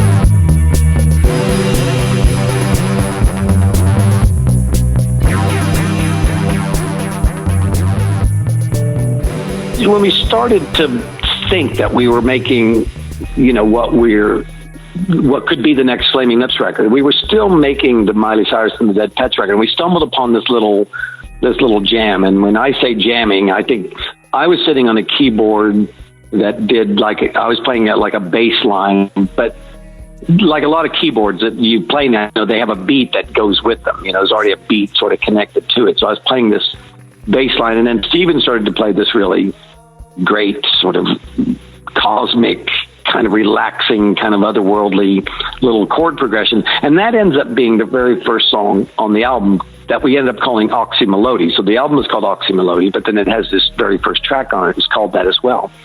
And, this track, for us, when we made it, was that slightly magic moment where you're kind of like, what is that? We always think, when it's something really hitting us, we always think that must be somebody else's song, and we don't know it, and we're just playing it, and no wonder we like it so much, because it's somebody else's song, and we end up just being intrigued by it, and went back to it, and then as we started to think, maybe we could make a record that kind of has a vibe like this, and it would sort of challenge us to make other music that, say, would be a piece of music. We try to make albums that aren't just here's a song and then here's the next song. That we like albums that kind of have a flow to them and a mood to them. And that particular track, that very first track, the Oxymelody track, it just had this mood that we, as the Flaming Lips,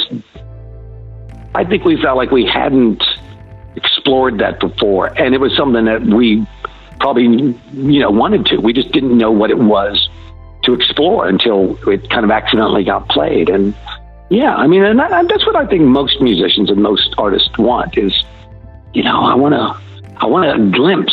I would just want a glimpse of what might be ahead, and then you get to struggle to find it and to follow it.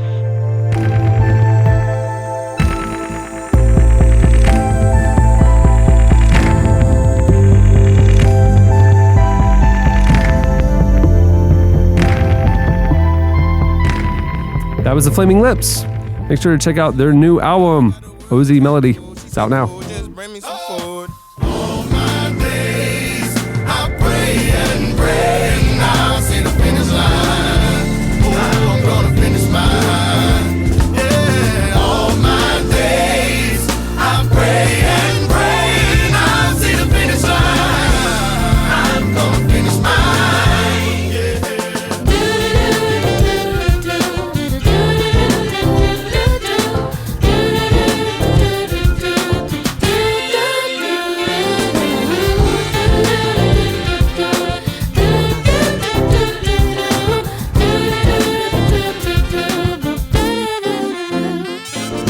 You're listening to Chance the Rapper and Kirk Franklin. The song is Finish Line, Drown, and the reason why you're listening to the both of them as they both appear in the brand new issue of Relevant. Oh, I thought it was because they recorded a song together. But it more... The reason why I chose it for this break. You're like, we created this song of the two of them together because they're both in the magazine. Yeah, there you go. That's it. We very custom sonic experiences here on the show. Kurt Franklin. He's Kurt really Franklin, having a whole moment, isn't he? Yeah. It's cool. Oh, yeah. That's what we talked to him about on the Have in you the talked magazine. to him? Ever met him? No. I bet he's a really nice man. He seems My plan is to sidle up in a video shoot one day. Yeah, I feel like he's trespass. He's made inroads. Let's just say this: they've contacted me to try to get you in it. Oh, they needed a middle-aged white guy in the background somewhere. Right. So yeah, and they said, please, can we have Cameron's email address? I said, I don't give that out. But listen, he's active on social just media. Basically just put a big hoagie out there. He'll sidle up. He'll find it. Yeah. Whenever there's a hoagie, all of a sudden literally bait him with a hoagie. He'll find it. Trust us. Well, what you're about to experience is actually the magic of audio editing and post-production, because you just heard Eddie talk, and now Eddie's gone, and Aaron Hambury appears. Anyway, it is magic. Welcome. It is Our magic. editorial director, Aaron Hambury, is joining us for this segment where we are excited to tell you about the brand new issue of Relevant, the March issue, which is coming out this week. Subscribers probably have seen it and know what we're about to tell you, but it hits newsstands and everything now. The March issue of Relevant reveals a big redesign for the magazine. Huge. It's a new paper size. It's new paper. It's a updated look. And I'll say this. I am our own biggest critic. I'm always thinking about things we can do better. I've never read one of our magazines once it's come back because no good would come of that. In fresh hindsight, like you see someone with fresh eyes, you're like, man, I wish we would have done this way or whatever. Well, that's not good. Yeah. Just let's move forward. Let's talk about the future. This issue, I'm extremely proud of. The team killed it. The content is amazing. The design is amazing. And it really is a really fun way to kick off a new era for the magazine. And we're excited to tell you about it today. Well, what we want to do in this segment, we're not going to take you page by page because you can do that online. But it would be interesting if we did because it's all good. Yeah. The other fun thing that we're announcing is probably while this podcast is out, there's a massive change online. And so the way that you could go actually experience the magazine at relevantmagazine.com is completely new. And so anyway, we're not going to go page by page because you can go do that now in a virtual way that's pretty awesome. Mm-hmm. But we wanted to kind of talk to you about some of the highlights and some of the behind the scenes of the issue. The issue features a landmark filmmaker, huge, Martin Scorsese. Yeah. Martin Scorsese. You might have been hearing about his recent movie Silence, where it's a very Christian movie. I mean, it tells the story of missionaries in Japan, and it's very difficult to watch. Absolutely. It wrestles with faith, and the story that we had, the time that we were able to spend with Scorsese, he really got into this interesting tension that his whole life has been wrestling with, where there's the profane and the sacred. Mm-hmm. He grew up in the church. He was an altar boy. He also grew up in Little Italy in New York, and he saw, and he didn't say the word, mobsters or mafia, but he described as a young child seeing men do terrible, terrible things just in the neighborhood, and then see them in church on Sunday. Yeah. And so it was formative to him that there's this tension between the profane and the sacred. And if you look at his film career through that lens, it illuminates a tension that you probably wouldn't see at the surface if you just happen to see one of his movies. Yeah, absolutely. They're very, very violent. They're very, it's just... They can be over the top. Yeah. And this movie, while being overtly religious, also has very difficult scenes, very brutal, torture and things. And again, it played itself out in Silence. And so we got to sit down with him and talk to him, not just about Silence, but about this career he's had and how he has changed filmmaking. Oh, absolutely. Well, I'll tell you, one of the most exciting or interesting things that I think came out of our time with him was that this film in particular is kind of the culmination of this wrestling he's done. And in one sense, it's even autobiographical, so that he has this tension within himself that he said, these highs and low, or big highs as a creative, in terms of the films that he's put out. He's also had big lows, a lot of family trouble through his whole life. and he's always kind of held on to this boyhood faith that he had, but he's not necessarily always sure what to do with it. So it has this tension for him that plays out in his career, it plays out with his personal life, and it tends to culminate here in Silence. And being able to talk to him about all those component parts put together and where he thinks he is in his career now was super interesting. I'd say he's toward the tail end. I mean, wouldn't you? You never know. You never know. In some ways, just at the beginning. And also in the issue, we have our as we do every March, our new music guide, where we sit down with different industry insiders, a couple of artists, music journalists, producers. This year, Andy Barron is on the panel. Matt Connor does a lot of writing for music us. journalist. Flurry. Flurry. Is on the Chelsea's friend. Use the background of my phone right now. Oh, there you go. And she's in Relevant. Little insider. And then Marty from Social Club Misfits. So we have two Martys in the magazine because we found out that Martin Scorsese goes by Marty. Of course he does. Everybody knows that. That's what I call him. I didn't. I would have just been like, hi, all Martin, the scenes like that I've sidled up in the background. It's like a little Easter egg if you watch some of his movies. You'll see a little tiny white head in the background, very far away, and that's me. And I hear everybody calling him Marty. You know, like an idiot, I would have been like, hi, Martin, and then would have looked like I had no idea. You would have looked like a real fool, Aaron. Thankfully, you didn't do the interview. Our new music guide is chock full of really fun stuff and really interesting. It talks about trends that we're excited about that we see will probably uniquely define 2017. Last year was a phenomenal year for music, and this year looks to be the same. We're really excited about it. Keep it rolling. And for example, all indications are there is a brand new. This is something I'm excited about. A brand new Arcade Fire album about to drop. I've heard that. Yeah. Here's part of their new single. I give you power over me. I give you power. I give you power. But I gotta be free. I give you power. But now I say I give you power. I can take it away. Watch me. That's the sort of stuff you'll find in the new music guide. Like a little insider tidbit, like, hey, guess what? This is coming. We also talk about trends and like several artists. Like one of the things that we saw percolating in 2016 that we think is going to really hit momentum this year is the 70s are back. I'm so excited. See, but it's not like disco 70s. It's like Elton John 70s. Yes. Long songs. It's like the 70s. golden age like Queen, of rock and roll. Yeah. Oh, yeah. Queen 70s is coming back. Foxygen, who we talk about, I think a couple places in this issue, sounds so much like Queen. Yeah, they really do. Another artist that's in the issue that kind of anchors this trend for us is actually the Lemon Twigs. Here's their new single.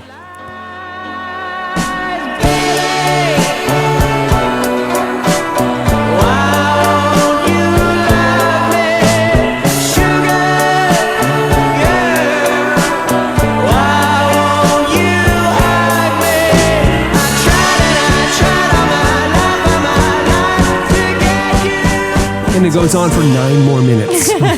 So, what I love about both of those bands is they have the showmanship of Elton John and Queen and all of those bands, but because of the time they're arriving at, their lyrics are a little bit more vulnerable. Yeah. Well, it's interesting because like the 70s music was protest music largely. It was birthed out of protest music and stuff and evolved into what it became. But it's a similar kind of thing that's birthing this renaissance of that. Yeah. So it's like substantive content. Yeah, absolutely. And one thing that's cool about it is it doesn't feel like it's trying to be 70s music. I mean, it's inspired by, but it's not like a throwback nostalgia. Are you kidding me? It sounds exactly like Elton John and Queen. Right, but not in a we're going to remake all the Disney movies kind of way. More in like a this is what's cool it captures again like kind of thing. Like, I mean, all these kids they weren't around Mick the 70s. Jagger These were all like 90s. Kids born in the 90s. Doing the music, which I think is an interesting twist on. I mean, it's not just like a 70s. So you're band saying it doesn't feel like derivative or like we're trying to remake or reimagine the 70s. Right. It's just authentically you know how 70s. They're being birthed out of the TV same and movies types are like, of hey, things. let's start revisiting stuff and see if it catches on again. And I don't feel like that's what's going on here. Yeah.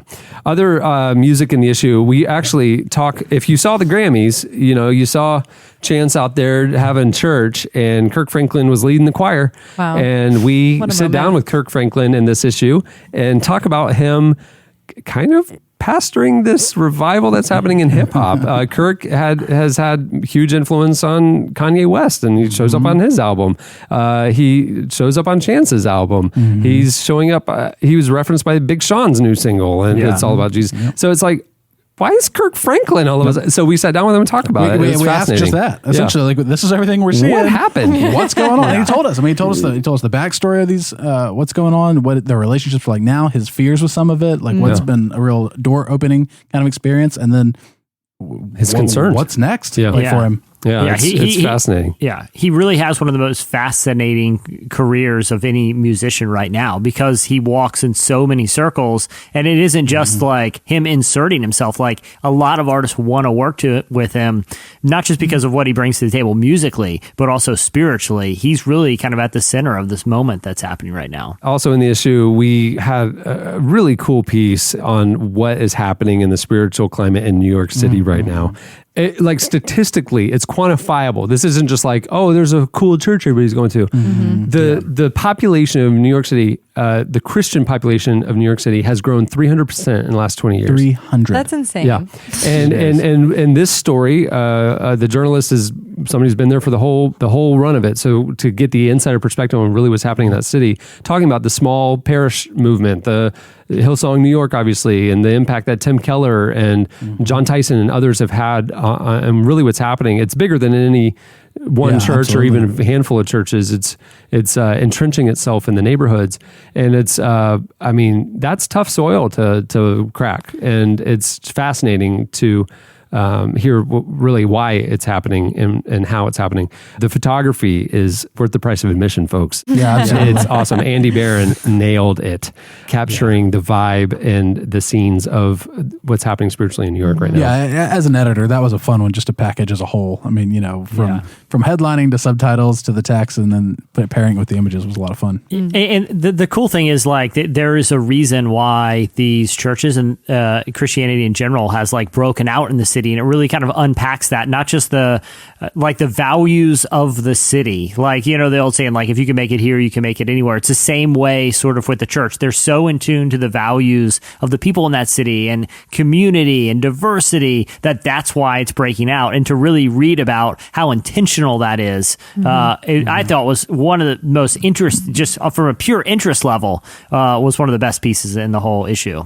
Also in the issue, Fanagram, N.T. Wright. Craig Rochelle wrote a piece. The experience of reading the magazine is remarkably different. The front matter, which is what we call the short stuff up in the front of the magazine, has been significantly expanded. Doubled, I think. Yeah, which is here's the deal. That's why we all like reading. You know what I'm saying? Like, we did this for you, relevant reader. Yeah. I mean, so it's beautiful. It's engaging. It's the full spectrum, God, life, culture, justice. It's what we've covered. It's just being done in kind of a new and more honed way, maybe. In the back of the magazine, we blew up how we've been covering the taste-making curation stuff, and the all-new Relevant Recommends approach. We sit down with some of the artists and creators and authors and people that are inspiring us and talk to them. We also are selecting and helping you find stuff art media worth engaging. It's really cool. Yeah, it's a lot of fun. Check out the new issue of Relevant. It's on newsstands nationwide. Most Barnes & Noble have it. If you can't find it, you can get it online. You can buy single issues at our website, relevantmagazine.com. You can also subscribe. This magazine is bigger. It's more expensive. The subscription prices did have to go up a little bit. Worth it. But I honestly believe that it's still a great value and it's worth paying for. So go check it out at relevantmagazine.com. Thanks for joining us, Aaron. Oh, thanks. All right. Stay tuned. Up next, your feedback. We are the lions, we are the chosen, we're gonna shine out the dark. We are the movement, this generation, you better know who we are.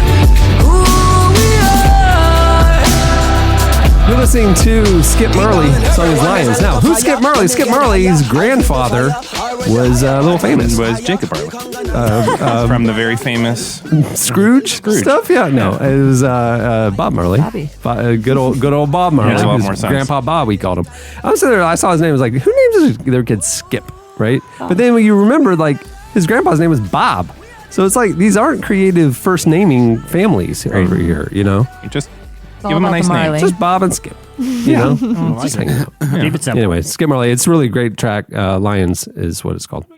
All right, well, it's time for your feedback. Last week we had Adam on, and weird things happened when Adam's on. Weird. And he brought a slice about how some 90s nostalgia stuff was coming back. Specifically, Nokia was bringing back that brick phone. Love it. And it got us talking about nostalgic reboots and things that we would like to see come back. You know, obviously, you know, there are a lot of shows recently, Fuller House, things like that. What did you want to see come back? The question of the week last week was, what nostalgic things would you like to see come back? You hit us up on Twitter at Relevant Podcast. You also posted on the episode page at relevantmagazine.com. Here's a few of our favorites. PC Walker said he'd like to see Micro Machines come back, even if it's just to see that fast-talking guy from the commercials again. Great I say, point. yeah, I agree. Great idea. More choking hazards, PC Walker. Unbelievable. More choking hazards. Is that, were you more not 90s choking hazards. Unbelievable. Thanks a lot, personal computer. Danny said, I'd like to see a Captain America live-action remake starring Al Gore as the Cap himself. But I don't want to see Al Gore in tights. Valid Well, I point. mean, I would love. I think he could pull it off with the blue hair. Get him in, you know, he'll be fine. You know what the thing about Captain Planet is like, you know, they all the kids like had the rings. You know, it was like fire, wind, water, and they could like shoot all this stuff. And one of them's like earth. Like one kid had an earth ring, which was dirt. You get everything? Like, just say soil. Even soil would have been better. But earth is just that's all. Exactly. Planet. Like, how does one kid get a ring that shoots fire and one that is basically a wheelbarrow full of dirt? That's his whole power ring. I couldn't watch Captain Planet because I just felt bad for the kid that had the earth ring. It's so like I couldn't watch it because it was. we weren't allowed to. It was too liberal. Really? Yeah. No. Environmentalism was liberal. They did a whole episode on population control, like how many, like not having too many kids. And I remember even as a fifth grader watching it and going like, wow, that seems outside of like the realm of recycling and things I thought I was going to hear about. Apparently, I got to talk to my parents about not having my brother. See, I was more offended by the earth ring, personally. Yeah, Eddie. I mean, population control, I get why you're mad. But I mean, if I was the kid that was given the earth ring and my buddy got fire, I'm becoming someone who actively pollutes just to spite Captain Planet and his dumb ring. I'm just ripping out. Give me like an ice ring or something, dude. Earth, come on, man. I don't even want to be a part of this. I'm not putting mine in. I'm not taking putting a it in. bag of those 6-packs of rings, you know, and just walking straight to SeaWorld, dumping them in the dolphin habitat. What are the most nostalgic things that you would like to see come back? Addison said, Shauna.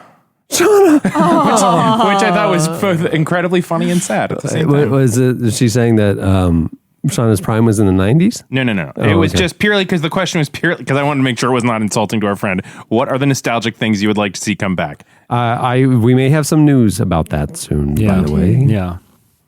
Foreshadowing. Scott Apple said the Stretch Armstrong toys, but life size. Shauna's actually moving to France. That's the news. It's life-size Stretch Armstrong. That's terrible. What would you do with it? I don't know what you would do with it. You can't exactly really pull it. I mean, if you can only pull it as wide as your arms can I go. actually saw one at Target the other day, so they're still selling them. It was like in a realm of like toys you missed. Oh, really? Yeah. And they had that little robot guy that eats coins, the little yellow one. Wait, Target has a nostalgia section now? Yeah. Oh, I was sweet. shopping for my niece and nephew. Gregor was either being funny or quite insulting when he said, since the threshold for reboots and other nostalgia is getting shorter and shorter, I think it's time for a relevant podcast reboot. Oh, what? Okay, good. That's how I took it too. Like Relevant Podcast, the next generation sort of a thing? Very Or insecure. or Relevant Podcast Babies, like Muppet Babies? Yeah. I love Monstrously Muppet insecure. Babies. I didn't need that. I like Muppet Babies. Yeah, I think we do a Muppet Babies one. Yeah. Fine. We all have kids that are Cohen generally and his friends can have a podcast. right. Yeah, Lucy and there you Eve go. pop Wait a on. second. Yeah, in 2 years. Cohen has been asking me ad nauseum to Right. start a kids YouTube channel. So maybe that's what it is. It's Relevant Podcast Babies. Yeah. The next class. Yeah. the Relevant next Podcast, the I like next that. class. And then they grow up the college years. I like it. The next generation. Josh Conrad said, "Bring back the Adventures of Pete and Pete as the parents of Pete Jr. and other Pete Jr." I would totally watch that. Pete and Pete was a totally weird and underrated show, and I agree. I fully support that. So they're the parents, and then they both named their kids Pete Jr. So Yeah, it's Pete so it's Jr. four and Pete Petes in Jr. the show. Pete Jr. and Pete Jr. is the name of this show, but the parents' names are also Pete and Pete. I heard one of the Pete's though choked on a micro machine, and he's no, he didn't make it. It would be Pete and Pete Generations. There was an episode of Pete and Pete where one of the Petes went to driver's ed, and they had like cardboard people that popped up, and you had to avoid them. And for most of my life, I thought that's what you're taking your driver's test would be like. Oh, almost like in a shooting gallery where like bad guys and good like, guys would come up, like in the police academy. Mm-hmm. And like you have to shoot bad ones and not good ones. Yeah. And you thought that's what driving tests were like? Yeah. That would Severely be disappointed when I found out all you had to do was parallel park. So. All right. Well, there's more where that came from. Chime in, and then Jesse will pitch it to Comcast to see if we can get some of these rebooted. Yeah, I mean, I need a show to land here because I'm planning on retiring to Fort Lauderdale very shortly. So give me some good ones. All right. So for this week's editorial question of the week. Hey. Well, I mean, clearly there's only one question that we can ask, and we want to hear from you ways to improve sports. That's it. Just give it to us. I think it's MTV's Rock and Jock. I think that's the pinnacle. Essentially, everything is a Rock and Jock. So tennis Rock and Jock, bowling Rock and Jock, tennis Rock and Jock. Right. Yeah, I would watch Get out that. there. You got Martina Navratilova and you got Blossom. You got Blossom. Well, have you ever seen that? Have you ever seen those giant novelty tennis balls? Throw one of those bad boys out there. Great one. Yeah, throw that in the mix. It's it's a much slower game. It's and then very and then you boring to have watch. Barbara Bush riding around in her little cart, and if you hit her, 10,000 points. 10,000 on her jazzy scooter. No, you get cash. You get actual cash if you hit Barbara Bush. Okay. They'll give you $1,000. You got to hold it with you while you play, but you still got a grand. She won't get hurt. It's just a tennis ball. No, she's going to be fine. Yeah, she's fine. I don't want to hurt Mrs. It may Bush. swerve. I mean, the cart may swerve a little. Yeah, it'll be fine. Yeah, it's a small tennis ball. All right, so hit us up on Twitter at Relevant Podcast, or you can post your suggestions on the podcast episode page at relevantmagazine.com. Suggestions to improve various sports. There you go. I can't get the image out of my mind of like a former diplomat and ex-president just lobbing one in and a major leaguer swinging as hard as they've ever swung in their life at that. So Eddie's been giggling at old timers who can't get it off the mound. Yeah, You're giggling at somebody who can make it 90 feet all the way to the plate, but it's so but it's slow. not a strike. Like it's clearly it's like floating softball. way outside the batter's box. Yeah. But the Right. major leaguer just slowly walks over and just crushes it out of the park. But in the midair, George just Bush laughs. case, So in funny. the George Bush case, the hitter just walks right up, picks it up from right next to George Bush's feet, and just does one of those things where he like tosses it to himself. He just pops it in the air and just nails it, and it's like in the water. The kayaks are going to get the ball. I like it. All right. Well, many thanks to our guests for joining us. The Flaming Lips new album, Aussie Melody, is out now. You can also follow them on Twitter at The Flaming Lips. Also, Chapstick helps. Also, thanks to our show sponsor for making the episode possible. Remember, when you go to squarespace.com today, you can start your trial site and start building and playing and kicking the tires and having a good time. And when you decide to sign up for Squarespace, enter the offer code RELEVANT and get 10% off your first purchase. Yes. And to be clear with our sponsors, I would like to say this. We have actually all used Squarespace, and it actually is as awesome as we talked about. It's true. So, definitely. The new issue of Relevant is out now. The new era has begun. The new site is launching soon. Subscribe to the magazine. I think you won't be disappointed. I think you'll like it. No, they RelevantMagazine.com. will like it. I know you're supposed I'm to. underselling it. I understand because that's what Well, you in do. the segment, we told them. I mean, like I don't have to undersell it. I didn't have anything to do with the magazine. It's great. You're going to love it. Thanks. I'm really proud of it. Hey, I didn't write a word in that, and that's how you know it's good. And lastly, a little announcement. I feel like the pastor who's going to take offering in the middle of the sermon do a couple of announcements. Got an announcement this Sunday. This show comes out on Friday, Right. 2 days from now, and a lot of you guys listen on Monday, so it already happened. Right. The Oscars. Right. People see it as the pinnacle of award season. I don't. The crescendo. No, the crescendo is the rise. Right. The top of the crescendo. But we know better. No, the crescendo is the Oscars. The pinnacle is Oscars.biz that happens the next week. And it's basically the Rock and Jock to the World Series. Right. You know, They open for us is how I look at it. They're the opening that's band. right. So the Oscars done. Oscars.biz happening next. So you guys can go over to Oscars.biz next Friday and vote.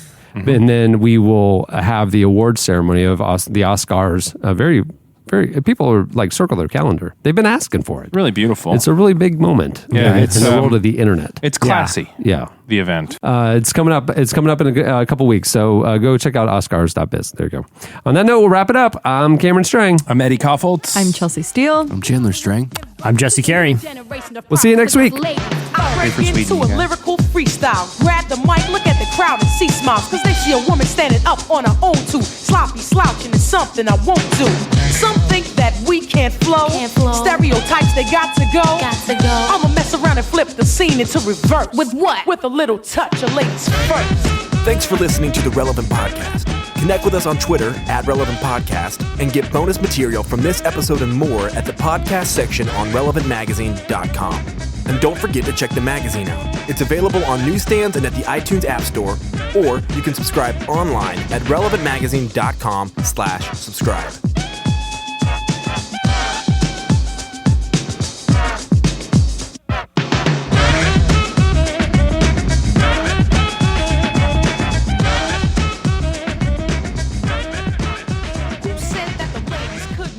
You must be blind if you don't believe or hear. Listen to this rhyme.